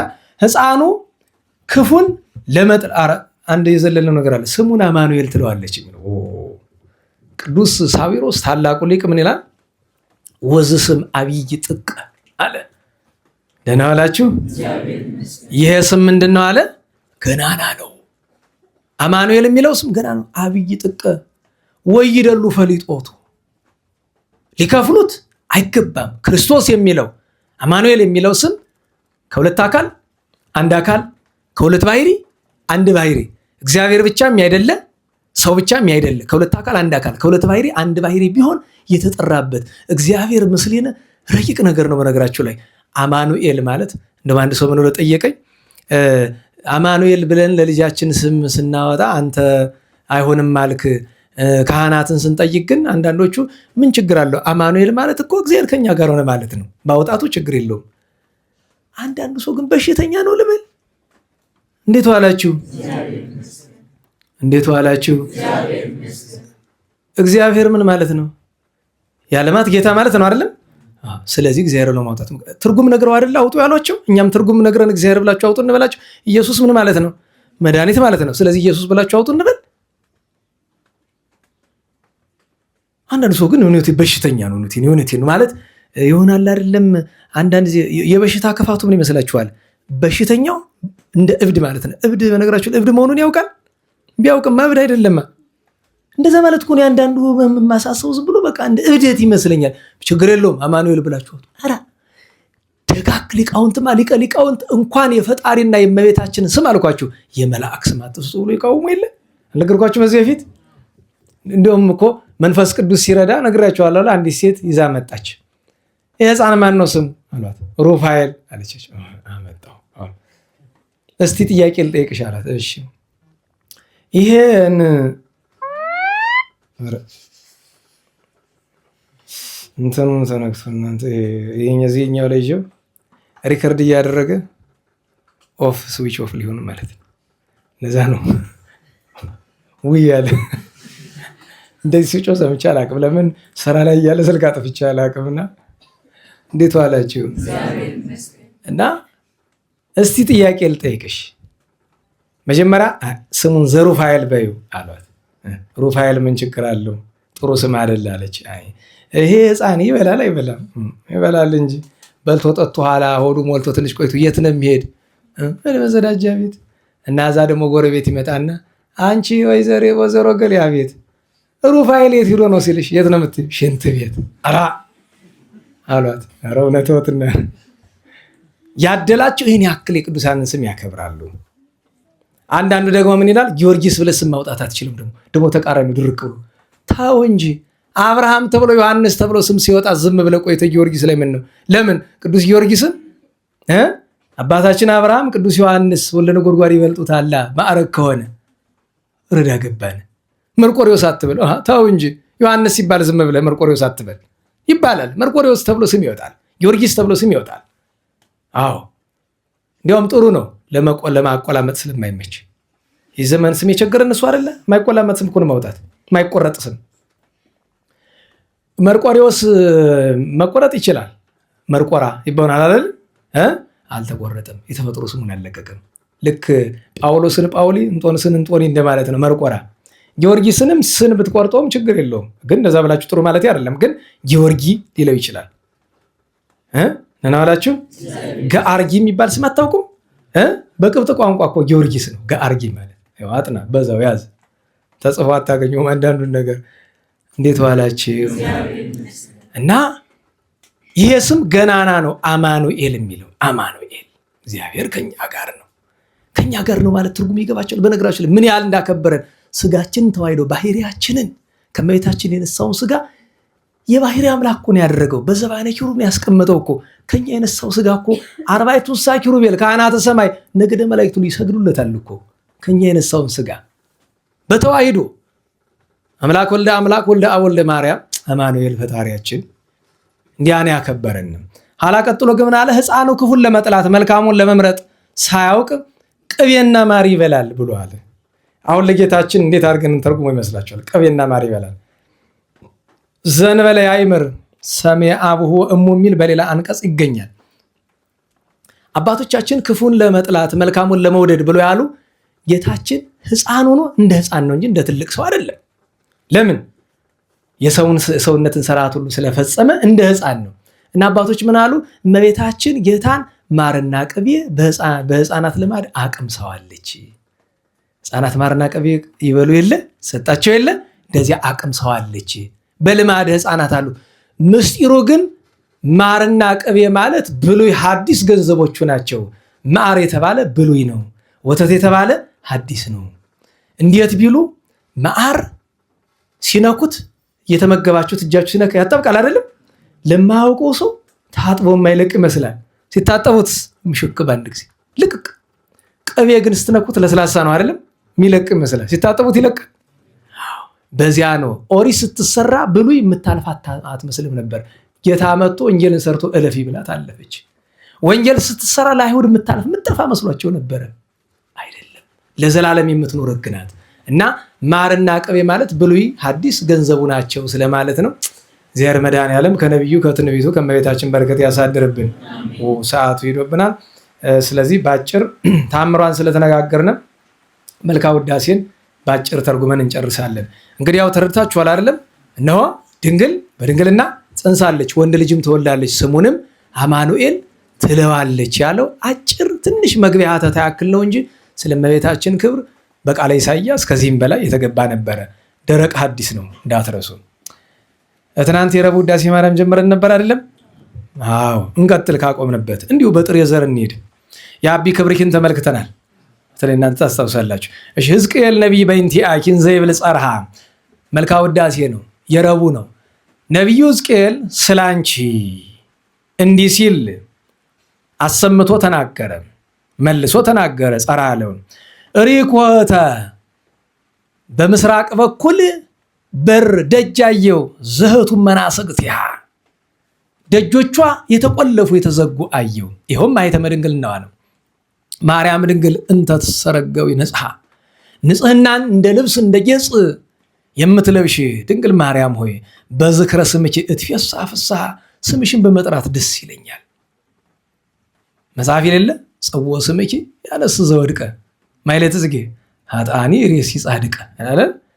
አዎ ስምሽን መጥራት የወደቀውን ያነሳል፣ ኃጥኡን ጻድቅ ያደርገዋል እንዳለ በዝክረ ስምኪ እትፌሳህ ፍስሐ ስምሽን ጠርቼ ደስ ይለኛል። ከመዘረከበ ምህርካ ብዙሃ ደስታውን በምን ትመስለው ትይኝ እንደሆነ ብዙ ምርኮ እንዳገኘ ሆወትሰ ድንግልየቲ ደግ መጽሐፍ የሆነ እንደሆነ ይተረጉመዋልና ሆወትሰ ድንግልየቲ ያቺ የተቆለፈች ደጅ ያላት እመቤታችን ናት፣ ድንግል ናት። እንተወለድኪ ድንግል አንቲ ነው እንጂ ድንግል አንቺ ነሽ። እንተወለድኪ አምላከ በድንግልና ክሌቲ በሁለት ወገን ድንግል ሆነሽ በስጋሽም በነፍስሽም ድንግል ሆነሽ አምላክን የወለድሽ ስለሆንሽ ማርያም ድንግል ማርያም ሳሂለ መዋቲ ድንግል ማርያም አንቺ የሟች ይቅርታው የምታማልጂው በሞተ ጊዜ አንቺ ነሽ። አንድም ከሞት የምታስነሺው ሳሂለ መዋቲ ለሁለት አይደል? አንድም ከሞተ በኋላ ለማስነሳት፣ አንድም ሞቶ የቀረ እንደሆነ በእግዚአብሔር ፊት ለማማለድ። እቀብኒ ግዝቴ አድነኒ ይላል። እሟየ ልሳን መሳቲ ከምታቃጥል ስተትን ከምታመጣ ከልሳን ከምላስ አድኝኝ አለ። ይሄ ገርመኛል። ምን አለ? እስመ እሳቱ ለዓለም ይእቲ ዓለምን የምትለበልበው እሳት እቺ ሰው ምላስ ናት። ከያዕቆብ ወስዶት ነው። ዛሙስ ገባነ ባጭር እጽንተሪያ ሙሴ በደብረ ሲና ያያት እጽ ጳጦስ ምሳሌ ኪኮነት መንገለህቡ ምስጢር በረቀቀ ምስጢር ለአንቺ ምሳሌ ሆነሽ ነበልባል ከሐመልማል ሐመልማል ከነበልባል ተዋሂዶ መለኮት ከትስብእት ትስብእት ከመለኮት ተዋሂዶ ለመኖሩ ምሳሌ ስለሆነ ለዚያ ነው መንገለህቡ ምስጢር አለ። አንቲ ውእቱ መንፈሳዊት ሀገር የተቀደስሽ መንፈሳዊት ሀገር መንግስተ ሰማያት እንጂ ቅሉ አንቺ ነሽ። ኢየሩሳሌም ሰማያት አድባር ብኪ ተፈስሑ ተራሮች ባንቺ ደስ አላቸው። ዋን ፈራጹ አውግር ኮረብቶችም ዘለሉ። ከመሐራጊት ዘይቤ መዝሙር እንደምቦሳ መዝለላቸውን ዳዊት በመዝሙር እንደነገረን ይኸው ምስጢር ነው። አድባር ብኪ ተፈስሑ አለ። አድባር ማን ናቸው? አበይት ነቢያት፣ አውግር ደቂቀ ነቢያት። አድባር አበው፣ አውግር ነቢያት፣ አድባር ሐዋርያት፣ አውግር አርዲት አምጣ አውጋር አበይት ሊቃ አድባር አበይት ሊቃውንት አውግር ንዑሳን ሊቃውንት አምጣ ተከታያለን። አድባር ካህናት፣ አውግር ዲያቆናት። አይገባንም እንጂ ለዚህ ዘመን ላለን ከመሐራጊ ዘይቤ መዝሙራን ትምክህተ ኩልነ አንቺ አንቲ አለ። የሁላችን መመኪያ የባህሪያችን መመኪያ አንቺ ነሽ። ዘሳርኪ መርገሙን ያጠፋሽ ለአዳም አቡነ ቅናተ ሰይጣን እንተ ሃይመሞ በሰይጣን ቅናት ምክንያት መከራ ፍዳ የመጣበት አዳም አባታችንን ከመርገሙ ያዳንሽው አንቺ ነሽ።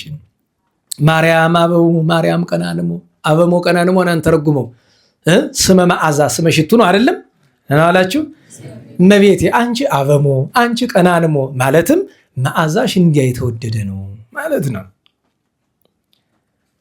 ቀጥሎ እፎ ፈቀደ ህሊና ያለው ውዳሴኪ ተፍጻሞ አመስግኝሽ ዘልቀው ይመስል ያንቺን ውዳሴ አመስግኝሽ ለመጨረስ እንዴት አይምሮ ያሰበው ወፋለ ዘይክል አቅሙ ችሎታ የሌለኝን የኤፍሬም ቃል ነው እኮ አለ ችሎታዬ አንቺን ምስጋና ጨርሳለሁ ብዬ መሞከሬ እንዴት ነው ነው ኦዝ መንክር ወጥቀጹ አሪህ ነገር ድንቅ ነው አለ። ደራሲ ነው እኔ አይደለሁም። ኦለዝ የሚለው አባቶቻችን የሚለው ቃለ አንክሮ ነው። ኦዝ መንክር ወጥቀጹ ባለና ልደተ ኢየሱስ ክርስቶስ ዘነበለ ዘረው ሰብሳብ ዘር ወንድ ምክንያት ሳይሆነው ከመቤታችን መወለዱ ምን ይረቅ ምን ይደንቅ። ኦለዝ ወዮ ለዚህ አንክሮ ይገባል። ማርያም ድንግል ወለተ እስራኤል ጠባብ የእስራኤል የያዕቆብ ልጅ የተባለች ድንግል ማርያም አንቺ ልባም አስተዋይ ጥበበኛ ለባዊት ነሽ። ጠባብ ባለው በሰማይኒም ቅድመ ይትፈጠር ኪሩብ ገና ኪሩብ ሳይፈጠር በሰማይ ዘእንበለም ተወልደ እማብ ከአንቺ ድረ ዓለም በድንግልና ያላባት የተወለደ ገና ኪሩቤል ሱራፌል ሳይፈጠሩ ከአባቱ ያለ እናት ተወልዷል ይላል። ኦዝ መንክር ነሲያጽም ገቦ ያስደንቃል። አዳም አባታችንን ማይከለ ነቂ ሆነው አድርጎ ከጎኑ አጥንት ወስዶ ሔዋንን መስራቱ ያስደንቃል። ከዚያ ይልቅ ግን አለ ከመ ይፍጥር ኪያኪ ይፍጥር ኪያኪ ይፍጥር ነው እንጂ እንዴት ነው የምትሉት? ኪያኪ ይፍጥር ነው። ኪያኪ ይፍጥር ከመ ትኩንዮ መዝግቦ በሔዋን አንጻር ለማን ተረጎመው? ለእመቤታችን አንቺ ማደሪያ ልትሆኚው መፍጠሩ ኦለዝ አንክሮ ይገባል። ማርያም ድንግል ባላይትም ተመንድቦ ድንግል እመቤቴ ከመከራ ሰውን የምትታደጊ አንቺ ነሽ። ብፁዕ ለኪ እግዝእትየ ንግሥቴም ይላል አይደል? ዘየአምር የብቦ ከመ እስራኤል ዘተሰሜ ህዝቦ ወገኖቹ እስራኤልን ዳዊት በመዝሙር 88 ምን ይላል? ብፁዕ ህዝብ ዘየአምር የብቦ ምስጋናን የሚያውቅ ህዝብ ምንድን ነው አለ?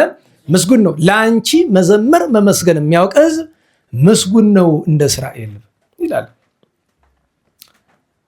መሐለ ናዚመን እንጨርሳለን። አንድ ዜማ ግድ ያስፈልገልን። ሰዓቱ ደህና ነው አለ። መቼም እየሄደ ነው። እንዴት ይሆናል? ዝናቡም እየመጣ ነው። እንዴት ዋላችሁ? መሐለ እግዚአብሔር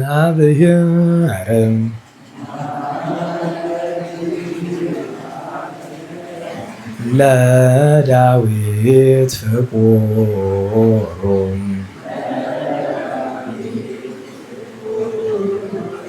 አበውኪ ነገሥት ከመ በመንበሩ ይነብሩ ማርያም ሰማይ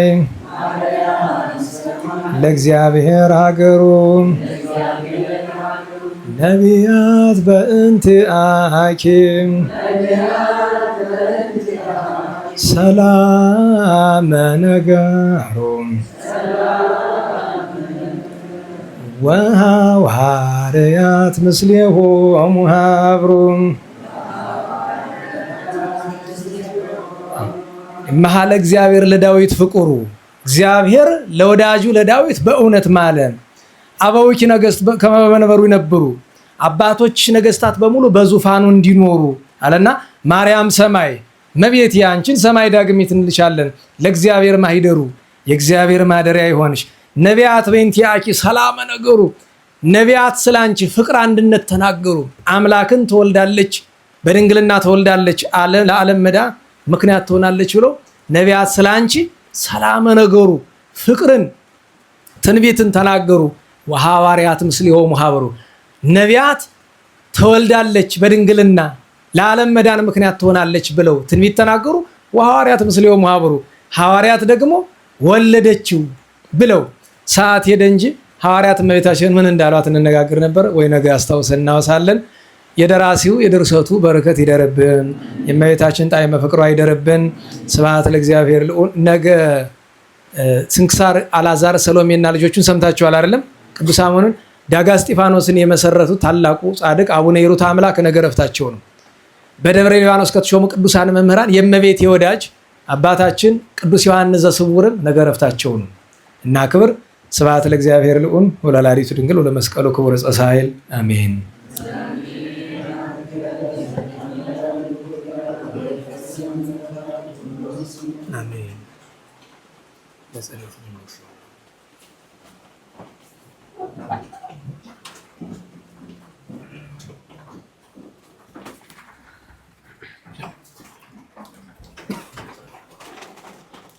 ስብሐት ለአብ ስብሐት ለወልድ ስብሐት ለመንፈስ ቅዱስ ስብሐት ለአብ ስብሐት ለወልድ ስብሐት ለመንፈስ ቅዱስ ስብሐት ለአብ ስብሐት ለወልድ ስብሐት ለመንፈስ ቅዱስ ስብሐት ለእግዝእትነ ማርያም ድንግል ወላዲተ አምላክ ስብሐት ለመስቀለ እግዚእነ ኢየሱስ ክርስቶስ ክርስቶስ በምህረቱ ይዘከረነ አመዳግም ምጽአቱ ያስተፍረነ ለሰቦት ስሙ ያንቃሃነ ወበአምልኮቱ ያጽናአነ እግዝእትነ ማርያም አይረጊ ጸሎተነ ወአስተስሪ ኩሎ ኃጢአተነ ቅድመ መንበሩ ለእግዚእነ ለዛብልዐነ ዘንተ ህብስተ ወለዛስተየነ ዘንተ ጽዋዐ ወለዘሰርዐ ለነ ሲሳየነ ወአራዘነ ወለዘተአገሰ ለነ ኩሎ ኃጢአተነ ወለዘ ወሀበነ ሥጋሁ ቅዱሰ ወደሞ ክቡረ ወለዘ አብጽሐነ እስከ ዛቲ ሰዓት እስመ ለዓለም ምሕረቱ ናሀብሎቱ ስብሐተ ወአኮቴተ ለእግዚአብሔር ልዑል ወለወላዲቱ ድንግል ወለመስቀሉ ክቡር ወኩሉ ሰዓት ስብሐት ለአብ ወወልድ ወመንፈስ ቅዱስ ይእዜኒ ወዘልፈኒ ወለዓለመ ዓለም አሜን። አውሎግሶን አውሎግሶን አውሎግሶን በእንተ አብ ወወልድ ወመንፈስ ቅዱስ አቀበት ለወጡ ቁልቁለት ለወረዱ ርጥብ ለጤሰባቸው ደረቅ ለነደደባቸው ለረዱ ለተራዱ ለዘከሩ ላዘከሩ ስመ እግዚአብሔር ስመ ማርያም ድንግል ስመ ቅዱሳን ለጠሩ እግዚአብሔር ስመ ቅዱሳን ይሰብልን። ጸሎተ እግዝእትነ ማርያም እንበል። ሰላም ለኪ ዘንሰግድ ለኪ ንግሥተ አድኅኖ ማርያም ምንን አስተበኳች እማሬን አይተማይጸነ ብኪ በእንታና ምኪ ያቂ ማውኪ ማይበረን ይም ድንግል አድኅኒ ባርኪ ጸሎተ እግዝእትነ ማርያም ድንግል ወላዲተ አምላክ ታቢው ነው ሲል እግዚአብሔር ተታሰይ መንፈሴ በአምላኬ መድኃኒ አስማሬ ማማላ አመቱን አውሚ ሲያስተበጹኒ ኩሉ ትውልድ እስመ ገብረ ሊት ኃይለ አብያቶ ቅዱስ ስሙ ወሳይል ብኒ ለትውልደ ትውልድ ለለ ይፈርው ግብረ ኃይለ በመዝራይቱ ወዘረውም ለሊያቢ ወሊና ለቦሙ ነስቶ ምላየላን መናብርቲዮም አይበዮም ለቱ ታን ማስገሙን በረከቱ ለሩባኖ ፈኖም ወራቆሙ ለቡላኖ ተወክፎ ለእስራኤል ቆሊሁ ወተዘከረ ሳይሉ ዚቤሎ ለአበዊነ ለአብርሃም ወለዘሩ እስከ ለዓለም ባረክነ ቀድስና ንጽሕና እግዝእትነ ፍትነ ማይሰሪው ለሰይጣን እሙ ለመድኅን ወለተ ብርሃን ኦ መዝገበ በረከት መዝገበ ቅዱሳት መዝገበ ንጽሕ መዝገበ ራእይ መዝገበ የዋሃት ባረክነ በእድየኪ በከመ ባረኪ ወለኤፍሬም ፍቁርኪ በበረከተ ወልድኪ ወአቡ መንፈስ ቅዱስ ስብሐት ለአብ ወወልድ ወመንፈስ ቅዱስ ለዓለሙ ለዓለመ ዓለም። አፉየ አስተንፈሰ ወልሳኔ አልወሰሰ ለክብረ ፍርሰት ይንግር ሶባ ሀገር ተወዳሰ ማርያም ዘኩኝ ቅድስተ ቅዱሳን መቅደሰ በቅድሜኪ እግዝእትየ መረከብኩ ሞገሰ በየማነኪ ባረክኒ ስልሰ አድኅነነ ርሰከ አበነ ለወመዊያ ላግቴከ ለእለነጽየው ስመከ እቀበነ ውሉደ ሕዝብከ ወእስረነ በኃይለ መላእክትከ ወጥረ በኩሉ ጊዜ ወበኩሉ ሰዓት በኃይለ መስቀልከ ርድአነ ወበዕፀ መስቀልከ ቤዛነ በእንተ አብርሃም ፍቁርከ ወበእንተ ይስሐቅ ቁልኤከ ወበእንተ እስራኤል ቅዱስከ ተዘከር እግዚኦ ኪዳነከ ፍጡነ ጻሕለከ መሃርኪያነ ዘፈጠርከ ሰራያት ያታዝከ ወመሃር ተግባረከ እግዚኦ ታጥፍአነ ሐሰለከ በእንተ ማርያም ወላዲትከ ወበእንተ ዮሐንስ መጥምቅከ ወበእንተ ኩሎሙ ቅዱሳኒከ ረድአነ ወጥረ በኃይለ መስቀልከ የታስተፍረነ እግዚኦ በቅድሜከ እግዝእትነ ናጽሪ ኀቤነ ጸለየ ለነ ለደቂቅኪ ወአድኅነነ እምኩሉ ምንዳቤ ወኀዘን መዓልተ ምስሌነ ወሌሊተ ማእከሌነ አንተ እግዚኦ ኢትርሐቅ እምኔነ ሃሎ ምስሌነ ረዳኤ ኮነነ ኢትግድባነ ወኢትመንነነ አምላከ ሰላም ተራዳነ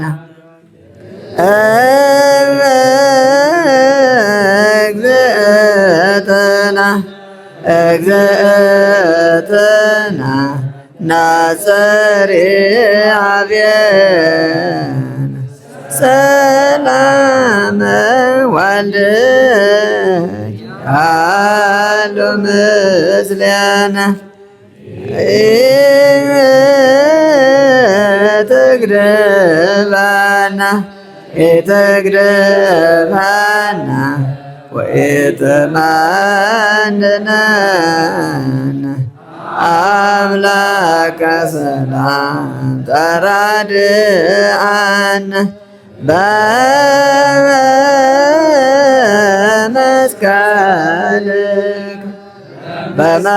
በመስቀልከ ባርከነ መርቆሬዎስ አበኩልና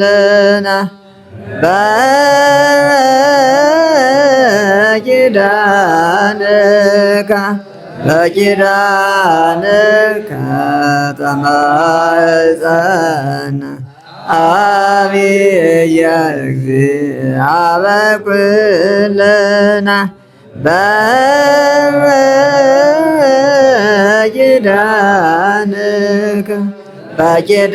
በኪዳንከ ተማፀነ ዕፀ መስቀል ሞገሰ ኩልና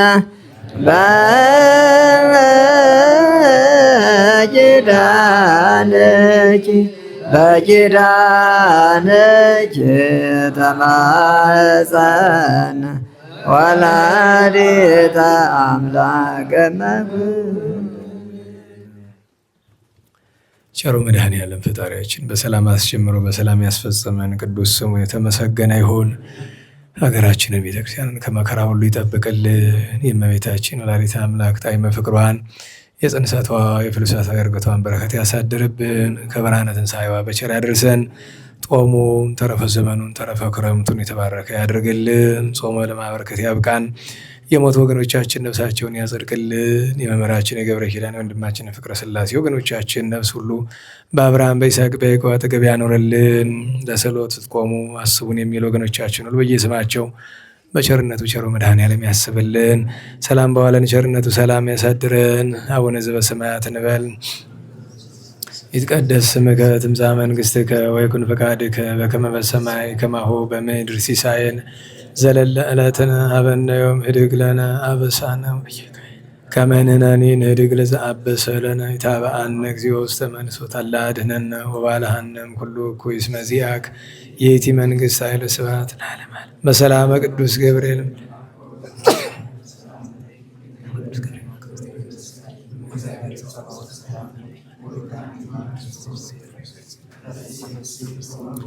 እግዚአብሔር ምስሌኪ ሰአሊ ወጸልይ ለነ ምሕረታ በፍቅር ወልኪ ኢየሱስ ክርስቶስ ከመ ይስራይ ለነ ኃጣውኢነ ተማኅፀነ ብኪ።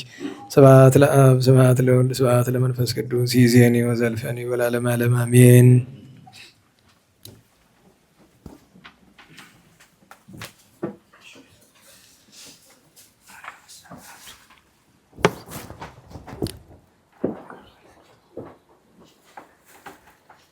እሺ ማርያም ሰታቱ እያልን እንዘምራለን።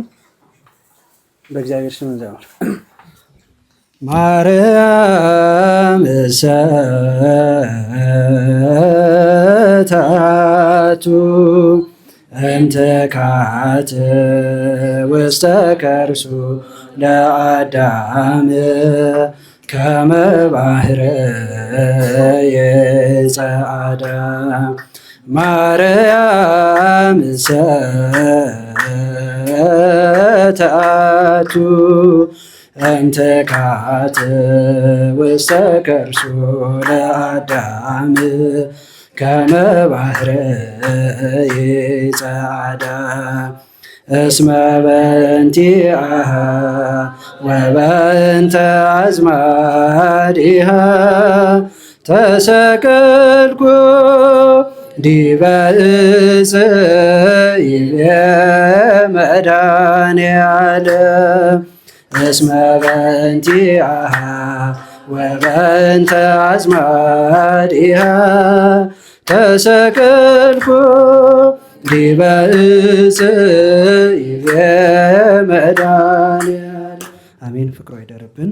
አንሳስቶ ያስጀምረን አስጀምሮ ለፍጻሜ ያበቃን አምላከ ቅዱሳን ልዑለ እግዚአብሔር አምላክ ሾንክፋ ሳይታን በሰላም ወደ ቤታችን ያግባን።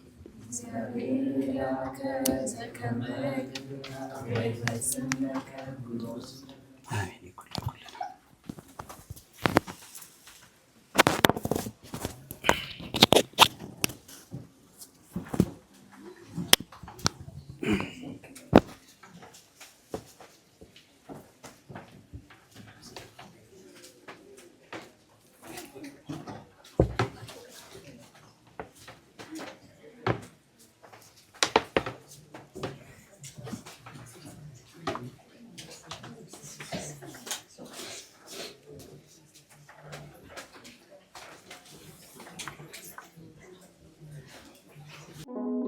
Thank you.